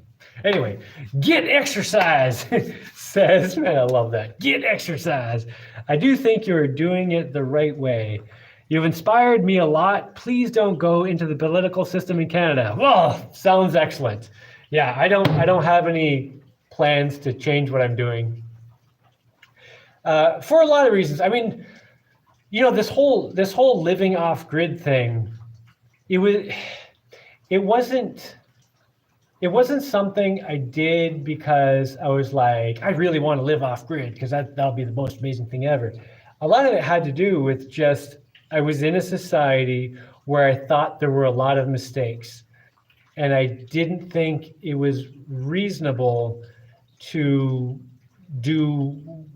live my life in that society where I'd be relying on, slave labor in other countries where poor people who had no choice had to make me my iPhone, or not that I have an iPhone, but that kind of thing. And I felt like it was a necessity for me to change the way I live so that I could feel good about myself and about life. So then I can start doing the things that I really love to do. And the things that I really love to do are like, inventing things and basically making new inventions and, exercising and stuff and doing athletic stuff. But like the thing that I've always come back to is inventions. And I definitely could have invented a lot more stuff by now if I just focused on that and live in the suburbs or whatever and do whatever. But I wouldn't be sleeping as well as I do now. So yeah, I'm pretty happy with the way things are going for me. I have a lot of difficulties because I'm doing a lot of things that I'm not naturally skilled at. Like I'm still working on trying to farm and grow food. I'm learning though. Look behind you. Look at what you have done. It's remarkable. Well, thanks, man. Yeah, I'm pretty happy with this place. As long as it doesn't come down in a earthquake or something. There's been a few earthquakes and everything's been fine, but every time there's an earthquake, and I mean, there hasn't been a huge major earthquake, but anytime there's a little rumbling, like this kind of earthquake, whoa, I'm always like, oh my God, stay standing, stay standing, stay standing. And so far, it's always been fine. Oh man. Acting in ABC is good. Adventure Builder Club is good. Also, look up Alexander Browning composition. He'd be more than happy to score that movie, I'm sure. Really? Alexander Browning composition. If he would actually be happy to, I would love to put music in that movie, the Adventure Builder movie, because when I made it, I really wanted to put music in it, but I didn't feel like I had sufficient skill to do it. Like I put music in my video game, the Adventure Builder video game, which I thought I did an okay job of. I think some parts came out good and other parts were kind of like, eh. Anyway, I didn't feel like I was good enough to do it in the movie. And I know a few friends who are musical, and I, kind of asked people about it, but everyone was too busy. But if you're telling me I should talk to this guy, let me write it down. I think it was Alexander Browning. Oh, Alexander Browning.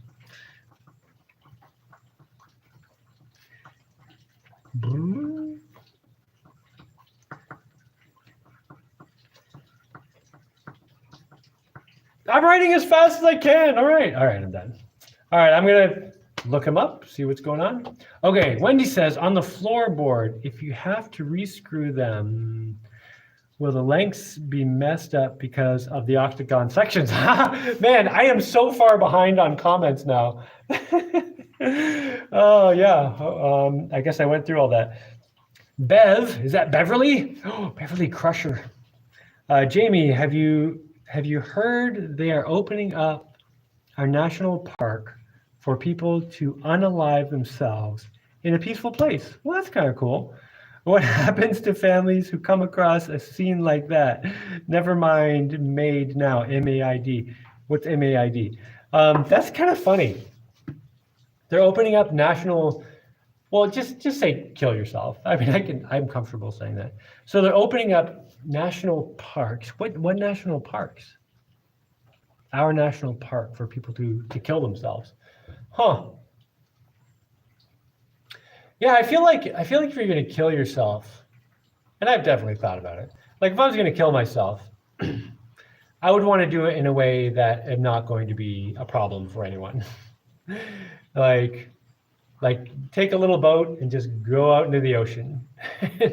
And by the time I'm gone, like there's going to be nothing left. Like the fish will eat me or whatever. Or I don't know. Like, yeah, I wouldn't want to go to a national park and like jump off a cliff and just leave this gory mess where people go. Maybe do it where no people go. Oh, can you imagine that? If there's like a designated jumping spot, and there'd just be this pile of dead people at the bottom. Oh man. Who is opening that? I'm glad the floorboard moving problem had already been dealt with. Well, it hadn't been dealt with. I dealt with it while I was talking. That's great. Our lovely libs. Oh, I need to read up on that What news source was that? Yeah, where are you allowed to unalive yourself now? That's funny. I don't know. Brick says, I remember you. My mom showed me your channel 3 years ago, showing off your Lego creations. Good, glad to see you're doing good. Yeah, I have a whole bunch of new Lego creations that are coming up. With this 3D printing, man, I can make custom parts now. It's great.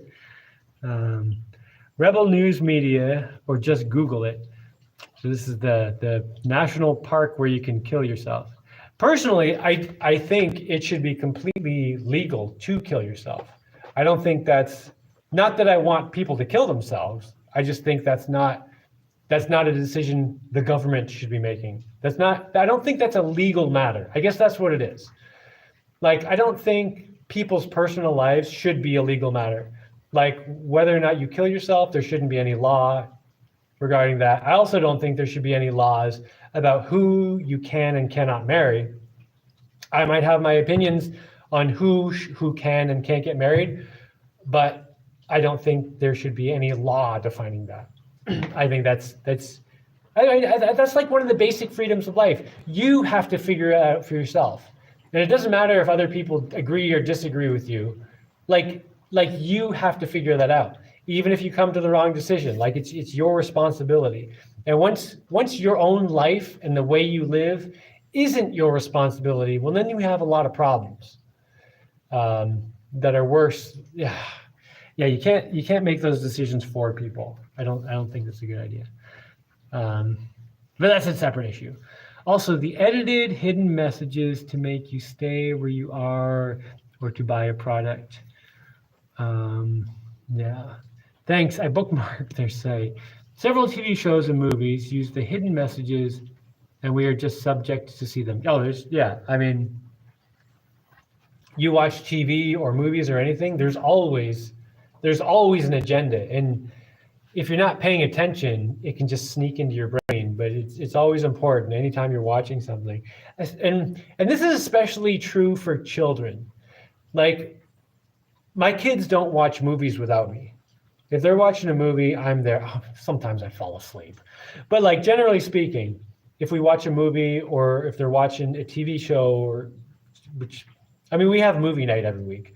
I always watch stuff with them, and we'll always talk about it after. Not always, but like, generally speaking, we'll talk about it after. And my kids often have a lot of questions, and I answer them, and often it addresses a lot of the hidden agendas in movies and things like that. So if you have kids, watch movies with your kids and talk to them about it. And that's a really good way to address that kind of stuff. It also brings up a lot of discussion topics and stuff. Helps you connect with your kids, which is great. Maybe teaching disability. Canada is amazing, beautiful. It is amazing, beautiful. Rebel did a video on it probably 3 or 4 weeks ago. Grew up in Detroit, visited Canada a lot, loved it. Detroit Lions are ahead of the 49ers by 7 in the first quarter. Good thing to know. I actually did play football a little bit. It was only touch football though, or flag football, I don't know. Oh, Sean says, I love the courtyard idea. Yeah, me too. The more I think about it, the more I think that's what I'm going to do over at the campsite. I think I'm going to build a bunch of cabins with some decent space between them, and then build a wall between them all so that you can come out the back door into an inner courtyard or the front door to go, to outside. I think that's going to be really cool. When exchange rate was very high, we used to boat across to go out to eat a lot. Yeah, when you could go to Canada and take your American money and get like twice as many Canadian dollars. Well, not twice as many, but Anyway, sorry, didn't mean to intrude, just trying to spread the word. No problem, Bev. Totally cool. Good. This is a place to say what you want to say, Michael Jackson? You've been reincarnated. Wendy watches the NFL and probably likes Bud Light too. Oh, what does that even mean? I don't know. Mike Jackson, are you being a dick? I don't know. Good, good to go, gotta go. Okay. You're good to go. Castro Jr. rules Canada now. Yeah. Um, VPN into Canada on a fresh account. New YouTube account. Assessing the situation would hit the algorithm. Yeah, I've heard that. One of the really crazy things that's going on in Canada right now is they're blocking news from coming into Canada. So there are certain news, like like there are certain news websites and like channels and stuff. If you try to go to them in Canada, they're just not there, which is, oh my, like so insane. And freedom of speech, from what I understand, is just gone. That's freedom of speech is disappearing in a lot of places, and that's one of the scariest things that's happening. My mother is handicapped and lives with me. Recently, she lost the ability to walk. I have a bad back injury and it's hard to move. Recently, we both got COVID. Oh, so here I am cleaning bedpans. Oh, classic dude, Mike. Man, I feel your pain. That sucks. But yeah, just keep pushing, keep getting through. I hope you guys get better. Man, do lots of stretching. Take care of your back. Oh man, you're having a rough night, man. But good vibes. I wish you the best. Hopefully, you at least get some fun watching this. Let's see. Okay, Ryan says there's a SolidWorks for makers now. It's about $150 if I remember correctly. Okay, what I really don't like about SolidWorks is it's a subscription. So you have to get you're supposed to get a new version every year. So I hate that. Like yeah. And the reason I was using SolidWorks is because the company I was working with, they were using SolidWorks and I had to do compatible stuff. But yeah, I kind of want to learn something else. SolidWorks also crashes a lot and doesn't do a lot of the features they say they have. Didn't work. Maybe they work now. I don't know. I have an old version, so who knows. Or there's a couple places you can get student version for about $100 US. Full functionality as professional, but with watermarks. Another option would be Fusion 360 from Autodesk, still free for individuals, I believe. Really? You know, I think you're the fourth person who's recommended Fusion 360. So I may have to check that out. I got a little bit discouraged from looking into other things after I tried that FreeCAD thing. Man, it was so complicated to do really simple things. Classic dude Mike says, I'll give you $50 for a ring. Dude, I can make you a ring. I don't know how I'm gonna get it to you. Do you have a 3D printer? I can just give you the file. It's already online. I have a Thingiverse account. Have I put my Thingiverse thing in my description here? I don't know. I made a Thingiverse and I started uploading things to it.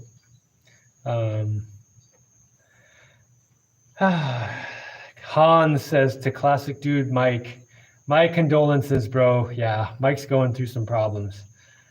Dude, if you have a 3D printer or can get to one, you can just download the file and print one. Repurposer says, I'm tuning in quite late from nearby you in Randolph, Vermont. I remember Randolph, Vermont. Yeah, I used to go there sometimes too. When success is measured only by profit, merit is discarded. That's a serious problem that's going on today. Yeah, businesses used to have this, businesses used to generally be considered responsible for what they're doing on a moral level. And then, I don't remember exactly when it was, but a few decades ago or whatever, someone can fill in all the details and stuff. I don't want to give a bunch of details that I might get wrong. But some guy was like, a business's only responsibility is to make money, and then people started doing that, and then all the morality got thrown out, and people just started doing things to make money, and yeah, it causes all kinds of problems that people don't think are going to be there. They're not expecting it to be that bad. But when you live without morality, things go downhill. at an accelerating rate. Let's see. Mike says, I think the scarab beetle is a perfect symbol for adventure builders. They take a lump of poo and turn it into new life. Well, that is excellent. Are you planning on getting a CNC machine? Well, I do have a 3D printer, which is a CNC machine. But I do poop in a CNC machine. I would love to get a CNC like milling machine, router, laser cutter. I've been trying to get a laser cutter, and I almost, there was a guy at one place who almost sent it to me, but then he just ghosted me at the last minute. And I was like, oh, to get one for free, I have to show it on my channel and everything, blah, blah, blah. Although I don't get enough views on my channel now to really get like free stuff like that. I still recommend your sawmill video to people. Awesome. Yeah, I'm really happy with my sawmill. I can't wait to take these boards here. Yeah, those ones there, and start cutting them on the lumber mill. I think I want to get a lot more of them over here first, though. I don't know. Maybe on the next sunny day, I'll just get inspired. But I think with these boards, once I start cutting them, I think I need to pretty much cut them all at once, because they are still drying, so they're still shrinking. So if I cut them all at the same time, hopefully they'll shrink roughly the same amount. But if I cut a bunch now and then cut a bunch in a month, they're gonna be different sizes, Oh, MAID is medical assistance in dying in Canada. Oh, it's been passed for more than a year. Don't kill yourselves, nor use that system for depression. Find people who reciprocate. We're here for you. Yeah, I mean, I've talked about, depression and suicide before. My general take on it is like, if you're ready to die, you have nothing to lose by just giving everything to try to make your life better. Of course, there's always a circumstance. Like I can think of circumstances where a person is injured beyond recovery and their life is not going anywhere, and there's going to be no recovery. And to tell that person that they're not allowed to die, I think when it gets to the point where your heart stopping is just a technicality, I would find it hard to say, don't do that, and I think in reality, everyone has to make that kind of decision for themselves. But like, I would always encourage people, even if things are going very, very bad, if things are very difficult, if things are very difficult and going poorly, and you're ready to die, you got nothing to lose. So don't just die.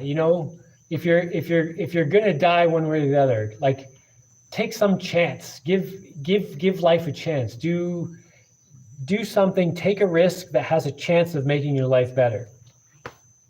Like if I was ready to die, I would do something to try to make my life better, even if it was something that would risk my life. Because if I'm willing to die, then the worst I do is die, and that's what I was going to do anyway.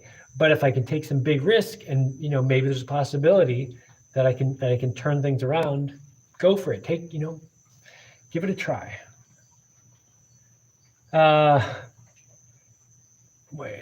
Best way I've seen to get hold of Alexander Browning is via the email on his channel.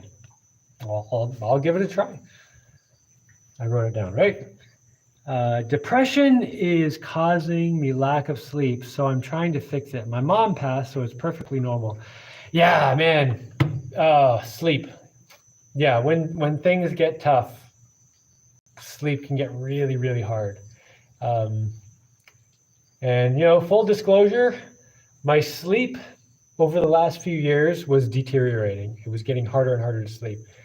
It's been improving lately, and I'm sure you guys can tell the difference between me now and me like 6 months ago. Several people have commented on it anyway. Like, Jaimie, it's great to see you. Looks like you're feeling a little better. You're a little more chipper now. I kind of want to apologize for for just the for a while I was just not doing great, and I was definitely thinking about maybe I should just not make videos for a while I can't share my best, but I don't know. I think I could have picked either way. I decided to keep making videos. And sorry if any of those videos were depressing or bringing people down at all. I was doing my best. I don't know, but anyway, I've been feeling a lot better lately, and I still have some ways to go, but I am sleeping better, which is nice. Of course, my 3-year-old always climbs into my bed at like midnight, 2 in the morning, whenever.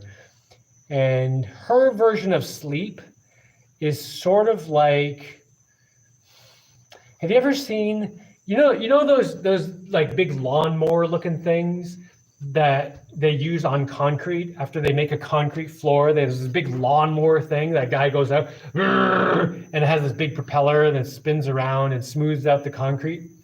Have you ever seen a video of when someone loses grip on the handle and the thing is like, and no one can grab it and it's out of control? That's kind of how my 3-year-old sleeps. So she'll climb into my bed at like midnight, and then it's like foot, arm, butt, but I still somehow managed to get some sleep. But yeah, if your mom died, that can be tough. Losing a relative you care about. I hope. I mean, there isn't really any way to fix it. You just got to keep going through life. But I hope you start feeling better, and I hope sleep starts getting better. And whenever you feel that kind of strong emotion, you maybe don't feel like doing this, but if there's any way you can kind of harness it and use it to motivate you in some way to do something positive in your life, that's a really good use for it, especially if someone has died, then you can you use all the emotion you feel toward them and try to do something in their honor to just to process that emotion and use it for something so it doesn't just sit in there. I've been sketching out housing designs, even a giant cat house. That sounds awesome. I want to see this giant cat house. Ooh, can you email me? My email is down here in my comments. It's the adventurebuildermovie@gmail.com, I think. I know it was originally an email for questions about my movie, but I just use it for everything now. I would love to see your cat house drawings, or sketches of housing in general. Oh, Classic Dude Mike has no 3D printer. Darn. Okay, Mr. Landfill, you don't see Thingiverse. All right, I'm going to write it down. I'm going to change my, what's it called? My description defaults to include a link to my Thingiverse thing. But I'm pretty sure that I typed it in there manually on the video not too long ago where I did the Lego gear thing. I'm pretty sure there's a link to my Thingiverse, whatever you call it, account in there. But I'm gonna try to make sure I put it in my default description so it's always there. Thank you for telling me. My family is like, no, don't go build a house. And I'm like, yeah, but I want to. Dude, why would they tell you not to build a house? If you want to build a house, that sounds amazing. Totally build a house. Where are you building this house? I would love to hear. Yeah, where do you live and what kind of house do you want to build? And do you want to build it with your own hands? If you want to build it with your own hands, I really want to know, because I'm super into that, obviously. Classic Dude Mike says, I have PayPal, I'll send money for a ring. Well, dude, I can print them out for like, I don't know, almost nothing. The thing is shipping it. Like, there's not really a mail system in this country. However, is there anyone here who has a 3D printer who would print a ring, an adventure builder ring, for Mike. One of these. I mean, it's like hardly any filament. And as long as you have a decent 3D printer, it'll come out nice, you know? Unless Mike specifically wants that one. Anyway, Mike says, Don, no need to be depressed. It's nice. On the other side, I had to be forced to return. Your mom is in good hands. It's okay. Ryan says it's law in the US. It's called fiduciary duty. And if companies fail to act in the best interest of their shareholders, they're subject to lawsuits. It's sad. Oh, that's terrible. Man, that is terrible. Man, yeah, I didn't know it was actually law. But yeah, it's law to arrange your business based on the bottom line, on profits. That's terrible. Oh, that's why you should never have shareholders. I wasn't even sure why I never wanted to have shareholders in anything I did, but that's another big reason. Okay, Nathan says, I always recommend FreeCAD. Okay, I'm going to listen here. It does have odd workflow, I'll admit, but CERN, Large Hadron Collider people are funding it, and KiCad's development, now I recall, it's getting way better. Is it getting way better? I hope it's getting way better. Because, man, I tried to use FreeCAD, and every other CAD program I've used previously, I just opened it and just started trying to draw something. And every once in a while, I'd have to like look up something to see how to do something. But like most of it, I could just figure out as I'm going, you know. I just think, well, what would these people try to do here? Okay, this makes sense, and, you know, kind of figure it out with a few tips here and there. But FreeCAD, I couldn't figure out how to do a single thing.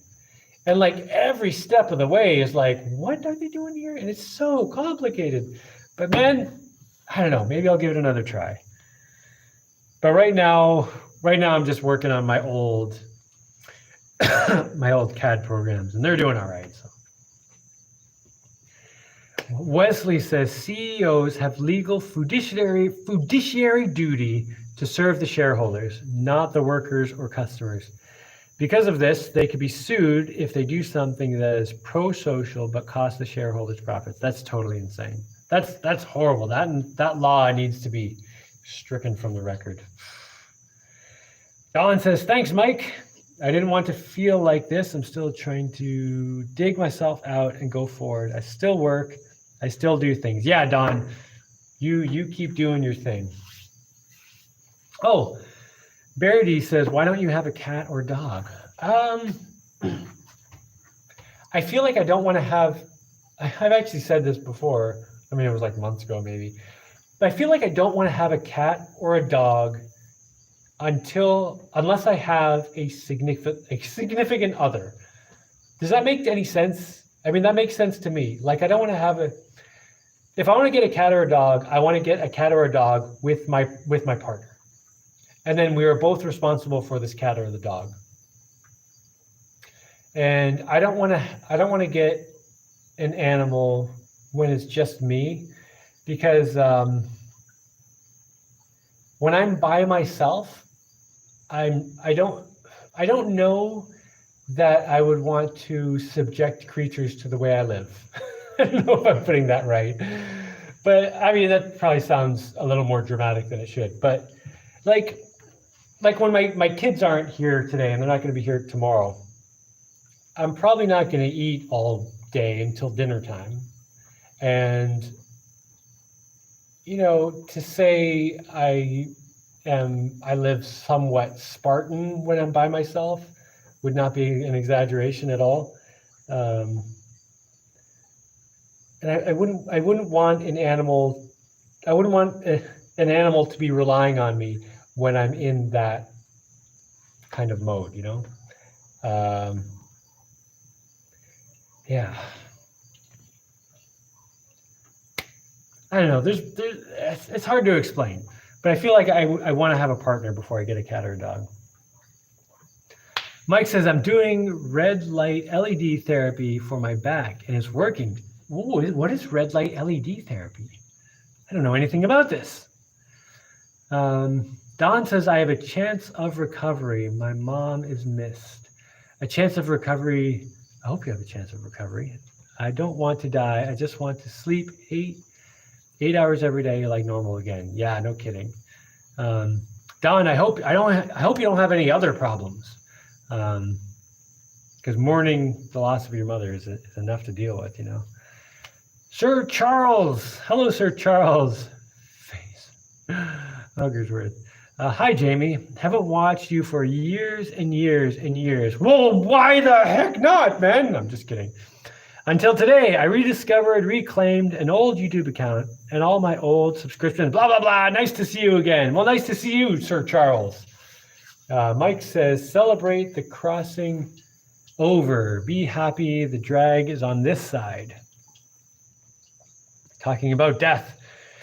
Don, think in terms of now. Live in 15-minute chunks. Oh man. Oh, when you get to the point where you're just trying to live minute by minute, that's hard. I've gotten to the point where I'm like, come on, one more second for like ages. It just seems like time drags on forever. Axel says Onshape is good if you're used to SolidWorks. Let me write this down. Onshape. I'd really like to do some kind of open source CAD thing. And are free, but all files are public. Private files need subscription. Oh, a downside is that it needs internet connection. Oh, I don't want that. Man, yeah. So that's a CAD program where you have to be online to use it, which I don't want to. I hate that. And then you have to, all your files are public. Nah.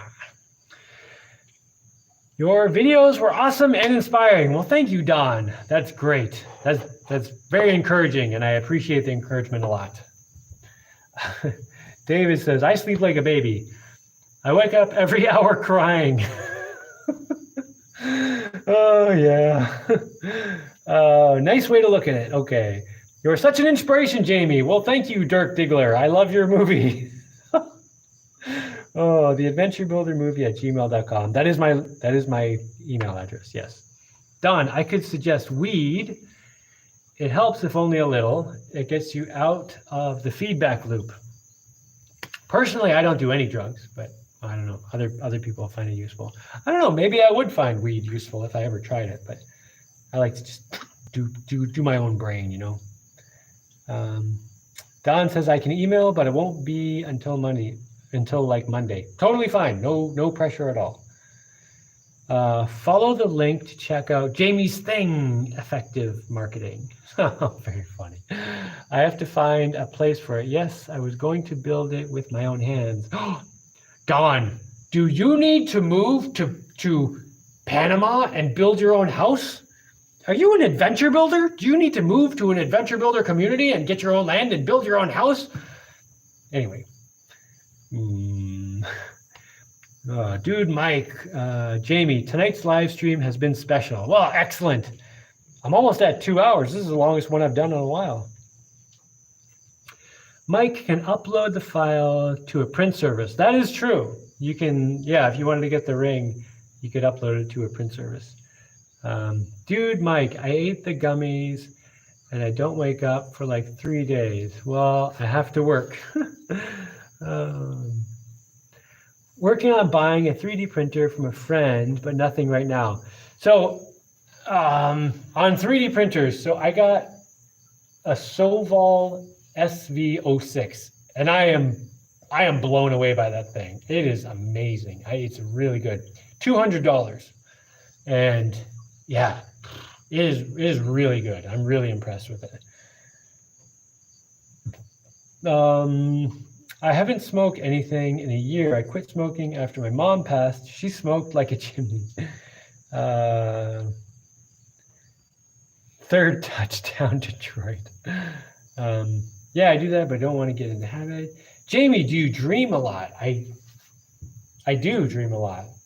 And a lot of my dreams would not be suitable to recite online. Let's say they're NSFW. I have many NSFW dreams. But yeah, I also just have a lot of dreams about, like I wake up during dreams a lot because like I'll have these long epic dreams, or at least that's what I think it is. And at some point I'll realize it's a dream. Like something will be happening and I'm like, wait a minute, that's not my house.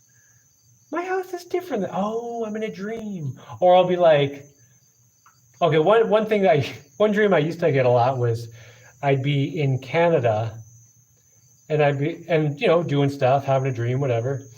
And then suddenly I'd be like, oh my God, I don't have my passport. How am I going to get home? And then I'm like, wait a minute, I would not have done that. If this was reality, I would have brought my passport with me when I traveled. And then I'm like, okay, this is a dream. And then I can fly around and stuff. And then I usually wake up pretty soon after that, after having some lucid dream fun. But because I wake up a lot during them, I'll remember them. Kids love pets. Kids do love pets. Yeah, and I would love to get some pets, but again, I don't feel like. Yeah, I want to have. Maybe this will change at some point if I meet the right dog or something. But I want to have a partner in my home before I have pets. Like, to be totally honest, I have some sense that my home is missing something because it's just me. I mean, when my kids are here, it's not just me. But even then, I feel like my home is missing a female piece. Like I'm the man piece, and it's missing the female piece. And today we're not supposed to admit that. As men, we're supposed to be like, yeah, I don't need a woman. It doesn't matter. Who cares? I'm tough and cool. And yeah, I'm tough. I can do it and be fine and everything. But the reality is, bajillions of years of evolution made it so men and women fit together, and just if we let them fit together right, it makes this thing that's better. And I've gotten little glimpses of it here and there. But our society is so sick today that men and women it's really difficult to get into a relationship where you're meshing instead of butting heads, which is why, I am alone. I'm not going to have someone in my home that I'm fighting with all the time. Like, anyway, well, I was thinking about building Texas only because I have family there. I see. Do you have a place to build in Texas? If you do give FreeCAD another try, I'd suggest watching a tutorial video of its workflow. It has Unix philosophy, putting a small hump at the start of learning what the workbenches do. Oh my God, I tried to watch some FreeCAD tutorials and they were so unbelievably boring. When you go and you watch a video and it's like a 14-minute video and it could have been a 10-second video and they just won't get to the point. Oh, there's some really, really bad tutorial videos on that program. But maybe you know of some better ones. Okay, after that hump, I think FreeCAD is as intuitive as any other good CAD program, in my opinion. Well, maybe I should try. Dirk says, how difficult is it to move to Panama from the US? Easier than moving from Panama to the US? Oh, to Panama from the US. Yeah, it's definitely easier to move to Panama than it is to move to the US. Well, to get residency here, it's not really that difficult. It's annoying, but it's not that difficult. It costs some money. You gotta fill out a bunch of forms and stuff and take pictures and get a background check with the police and stuff. But I mean, it's not that hard. And other than getting the residency, I mean, it's great. Yeah, you can buy land here without residency, like a foreigner can buy land here. If you speak Spanish, great. But if you only speak English, there's lots of English speaking stuff here because there's lots of English speakers here who don't speak Spanish. It's not that hard. Yeah, I have dreams about being in different places and countries. Yeah. I don't dream anymore, but I used to always realize I was in a dream during the dream. You must still dream, Mr. Landfill. Maybe you just don't remember it. But I think everyone dreams. Like you still dream even if you don't remember them, right? Kevin says, speaking of dreams, ooh, Kevin Henson. Any relation to Jim? Do you like puppets? Oh, you probably get asked that all the time. Sorry. Speaking of dreams, I remember your dream of the resort you were given by the police. Yeah, that's right. A few I don't know, lives ago, not lives, but like lives, like this thing. A few lives ago, I was talking about a dream where, yeah, someone stole one of my boats and I followed them to this resort and I ended up killing a couple people and the police got involved and it was craziness. And then they ended up giving me ownership of the resort. And I don't know, it was kind of a crazy dream. A dog would be a bit of protection and companionship. They will have no problem adapting to your eating schedule. Yeah, I mean, there's definitely upsides to having a dog. I want to get a dog, actually. I feel like I don't want to have a dog by myself. Yeah. I've been looking and I check with the county and city to see if there are any restrictions and see if it floods. Oh, this is Don talking about building a house. Good thinking. Dirk, take some time and visit Panama. I lived there for a couple of years and loved it. Many other people did not and wanted out. It is different, so look before you leap. Or just leap.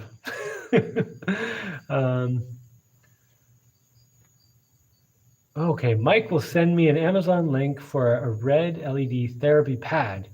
Put it on your wish list and I'll buy it for you. What is this thing? Okay, send me a link. Let me see what this thing is. Pixlot says, I use Blender 3D on my Linux machine. It's awesome, works on Windows too. I do have Blender. Something like, I don't know, like 10 years ago, I got it and played with it a little bit, but I don't know, I just didn't. Well, then I moved to Panama and started building houses and doing other stuff. But I still have an old version of Blender on my computer, which I might try again. I don't know. But right now, my old programs are working for the moment. So Nathan says, I'll stop bothering you about FreeCAD now. Well, I don't know, maybe if you want to send me, an email with links to tutorials. Oh, no, he's saying, but yeah, most video tutorials tend to be a pain. Well, if you know of any good ones, send me a link because the ones I watched were terrible and I would like to watch something better. I assume I still dream, but something happened.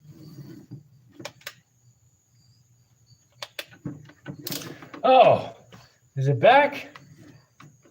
Well, I think it's working again. All right, I got disconnected there for a minute. I don't know what's going on there, but it looks like it's back. But I think I'm going to get off here in a minute anyway. I've gone over 2 hours, and I've actually made it to the end of comments. Boy, that's the first internet blip I've had in a while. Only lasted a minute, though. I don't know what that was. Anyway, okay. Blender is amazing for organic, terrible for mechanical structural. Really? Because there are some organic-y kind of things that I want to make.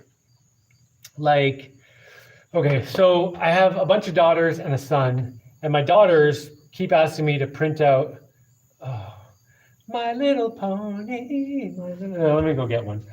Here, let me show you this My Little Pony thing over here. Okay,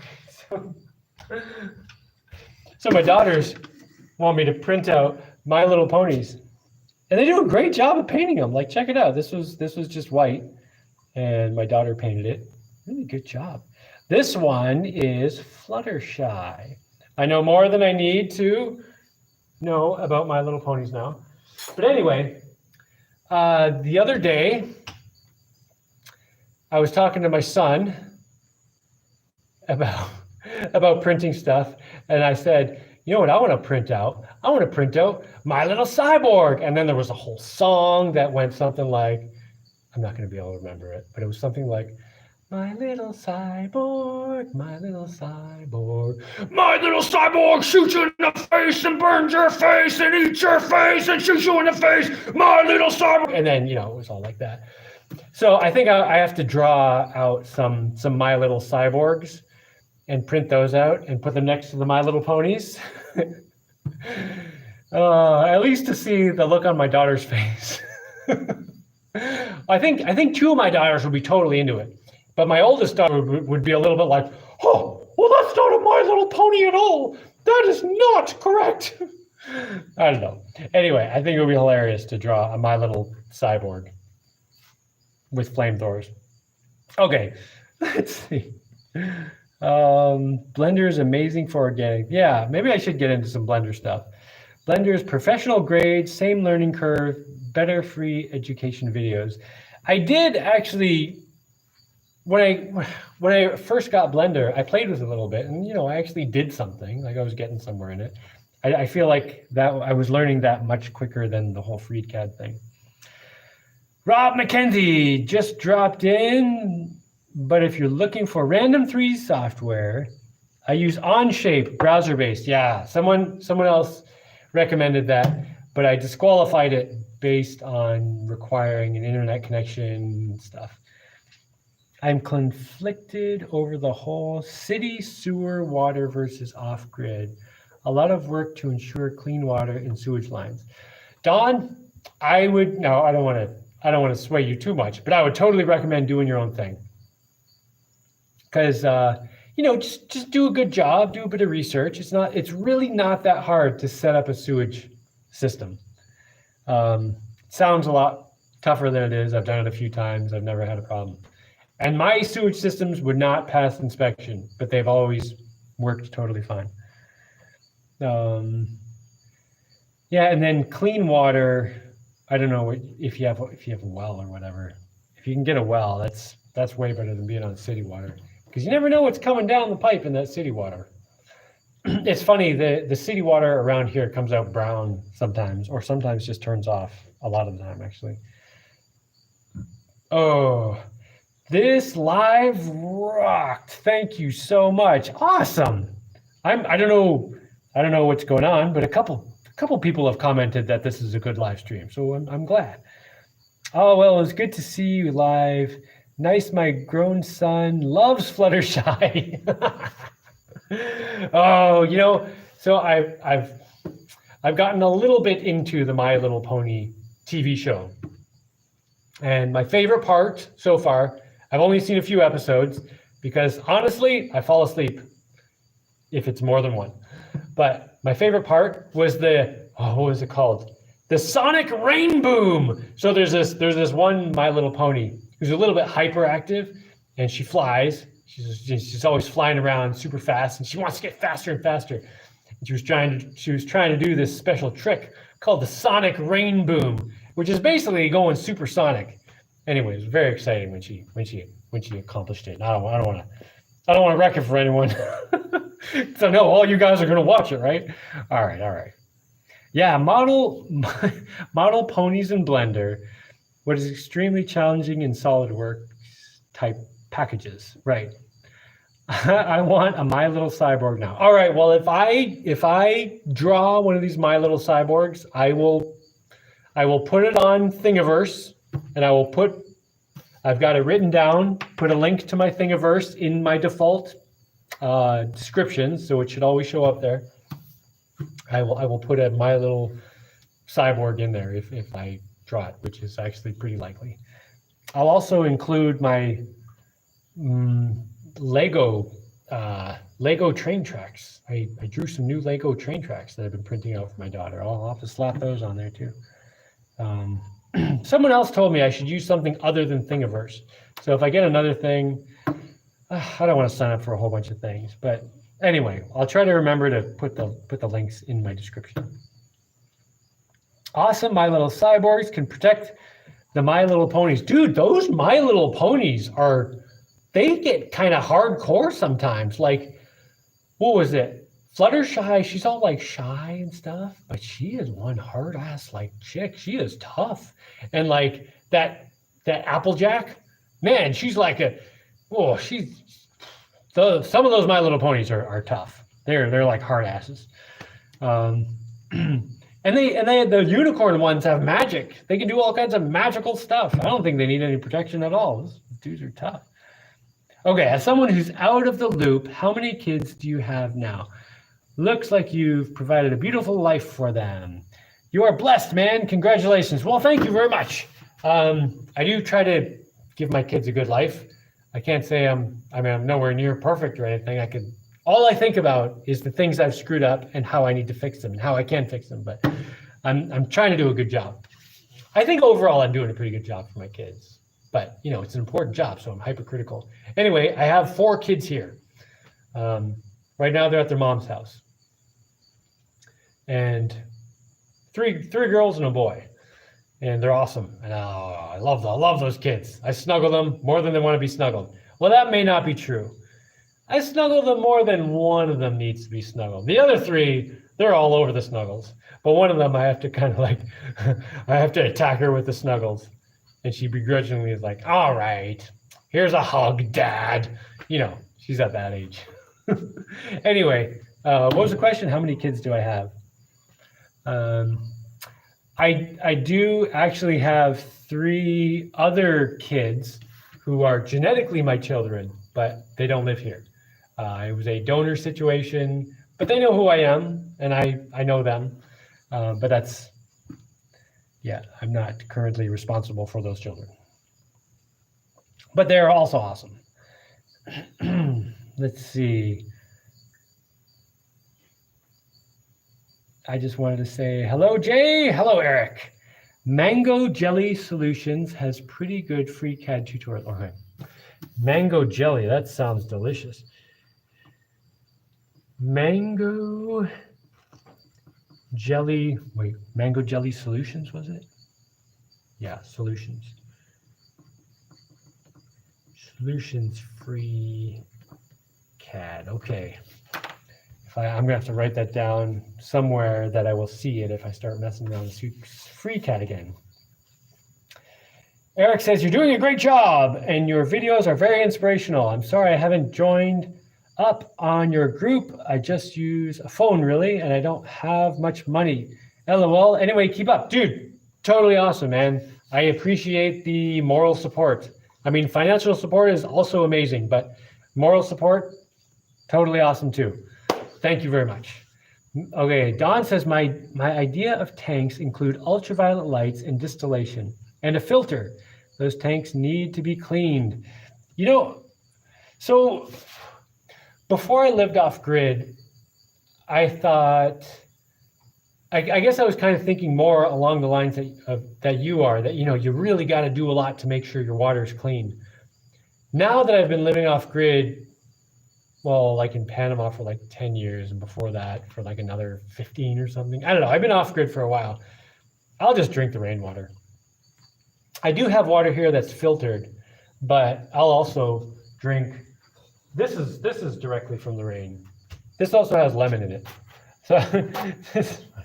So my kid's mom over on her island has a lemon tree that produces like a lot of lemons. Check out these lemons. Those are good looking lemons.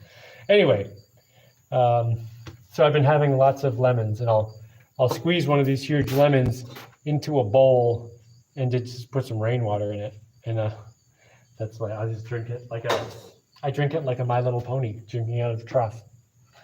But yeah, I really don't worry about the cleanliness of the water nearly as much as I thought I was going to. And my other water is filtered. So most of the water I drink is filtered, but not with anything crazy. It's just a basic filter. That's supposed to be a pretty good filter, but it's just a plain filter. Oh yeah, and I never clean out my water tank. At least not yet. It's been there for like 1.5 years, maybe, or so, 2 years. I've never cleaned it out. Are you sure it's not My Pretty Pony? These are important issues. Yes, it is not My Pretty Pony, it is My Little Pony. I know the song and everything. And it's about friendship and magic and oh, classic dude Mike, thank you for the reminder. Go eat dinner. I've got dinner sitting right here. Yeah, right before I got on, I made dinner. It's a little bit old now, but oh, it's chop suey. Oh, chop suey. Let's see. Chop suey? Oh, that's chop. Oh, that's some good looking chop suey right there. Nice. Yeah. Oh, that's gonna be delicious. One of my favorite things to make lately is chop suey. Because I had it for the first time like a year ago at this Chinese restaurant. It's my favorite place to eat at in town. And I was like, oh my God, this chop suey is amazing. I was like, it doesn't look that hard to make. And it's not. Although I looked up recipes of how to make chop suey online. And holy crap, it was so complicated. It's like, cook this, put it aside, then cook this, put it aside, then cook this. It was like 14 different dishes you need. Then you mix it all together or something. I was like, what the?